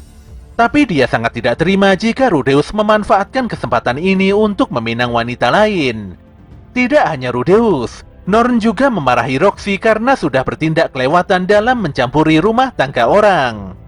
Roxy sendiri benar-benar menyadari posisinya, di mana tindakannya itu memang salah besar. Dia pun meminta maaf sambil berlalu meninggalkan semua orang. Rudeus sungguh tidak menyangka kalau masalahnya akan jadi serumit ini. Dia tidak ingin membiarkan Roxy pergi dalam keadaan yang tidak menyenangkan. Ketika Rudeus hendak menghentikan gadis itu, tanpa diduga Sylvie segera berdiri dan menghentikan langkah Roxy. Sylvie meminta maaf pada Norn karena sudah berusaha membelanya. Di hadapan Roxy, Sylvie mengungkapkan kalau sebenarnya dia cukup bingung. Sylvie memahami kalau Roxy telah menyelamatkan Rudeus dari keterpurukan. Jika dalam posisi itu, mungkin Sylvie juga akan melakukan hal yang sama seperti Roxy. Sylvie sendiri sudah merasa kalau waktu ini akan tiba. Sedari awal dia mengetahui kalau Roxy sangat mencintai Rudeus. Hal ini sangat terlihat jelas dari wajah Roxy saat memandang Rudeus. Selain itu, Rudeus sudah sering bercerita pada Sylvie mengenai Roxy yang begitu dihormatinya. Walau sempat cemburu karena Roxy adalah orang yang hebat di mata Rudeus, tapi kini Sylvie tidak merasa begitu setelah bertemu Roxy secara langsung. Rasa cemburu Sylvie seketika menghilang karena Roxy ternyata tidak ada beda dengan dirinya. Jadi meski Norn menolak Roxy dengan kasar, tapi Sylvie akan menerima Roxy menjadi bagian dari keluarga ini. Tentu saja fakta ini membuat Roxy begitu terharu hingga air matanya menetes. Sylvie pun menjabat tangan Roxy sembari mengajaknya untuk mendampingi Rudeus bersama-sama. Pada keesokan harinya, Norn berlatih pedang melawan Rudeus. Bagaimanapun juga, Norn terlihat masih tidak terima dengan keputusan Rudeus meminang Roxy. Dia pun mengayunkan pedangnya dengan kuat pada kakaknya itu. Sylvie lantas menasehati Norn untuk tidak berkata kasar pada Rudeus. Ditambah lagi ayahnya sendiri juga memiliki 2 orang istri. Gadis itu pun memahami bahwa perkataan Sylvie memang benar adanya. Di tengah lebatnya gempuran salju malam itu, anak Rudeus pun terlahir ke dunia. Sylvie sangat bersyukur melihat rambut bayinya tidak berwarna hijau. Rudeus sendiri sangat berterima kasih karena Sylvie telah berusaha. Saat menggendong anaknya sendiri, tanpa sadar air mata Rudeus menetes begitu saja. Dia pun sesenggukan karena tidak kuasa menerima nikmat yang begitu mendalam. Pada suatu ketika, Rudeus terlihat mengunjungi makam ayahnya. Di depan makam itu, Rudeus bercengkrama seolah Paul masih hidup. Dia bercerita mengenai putrinya yang telah lahir dan kini dia menjadi seorang ayah. Rudeus sangat berterima kasih karena Paul telah menyelamatkannya. Berkat pengorbanan Paul itu, kini Rudeus bisa memeluk anaknya. Rudeus pun memutuskan untuk memberikan nama Lucy Greyrat pada anaknya itu. Dia juga bercerita kalau Roxy telah menjadi istrinya. Setidaknya dia merasa sudah menyamai Paul dalam masalah ini. Walau dulu Rudeus tidak pernah menghadapi Paul dengan benar sebagai seorang putra, namun kini dia berniat untuk menjadi putra Paul Greyrat yang sebenarnya. Dia harus menjadi pribadi yang lebih baik dari sebelumnya, serta lebih dewasa dalam menghadapi sesuatu. Rudeus pun berjanji akan berusaha lebih keras untuk melindungi semua hal yang ditinggalkan Paul. Saat berpamitan pergi, hembusan angin mendorong Rudeus dengan begitu lembut. Seolah Paul Greyrat telah memberikan restu pada putra sulungnya itu. Kehidupan pun terus berjalan. Banyak hal yang telah terjadi, baik itu menyedihkan ataupun membahagiakan. Namun ini bukanlah akhir cerita, karena Rudeus masih akan melanjutkan hidupnya dengan serius. Bagaimanapun juga dia tidak ingin menyesali apapun, hingga pada akhirnya dia menutup mata untuk selama-lamanya.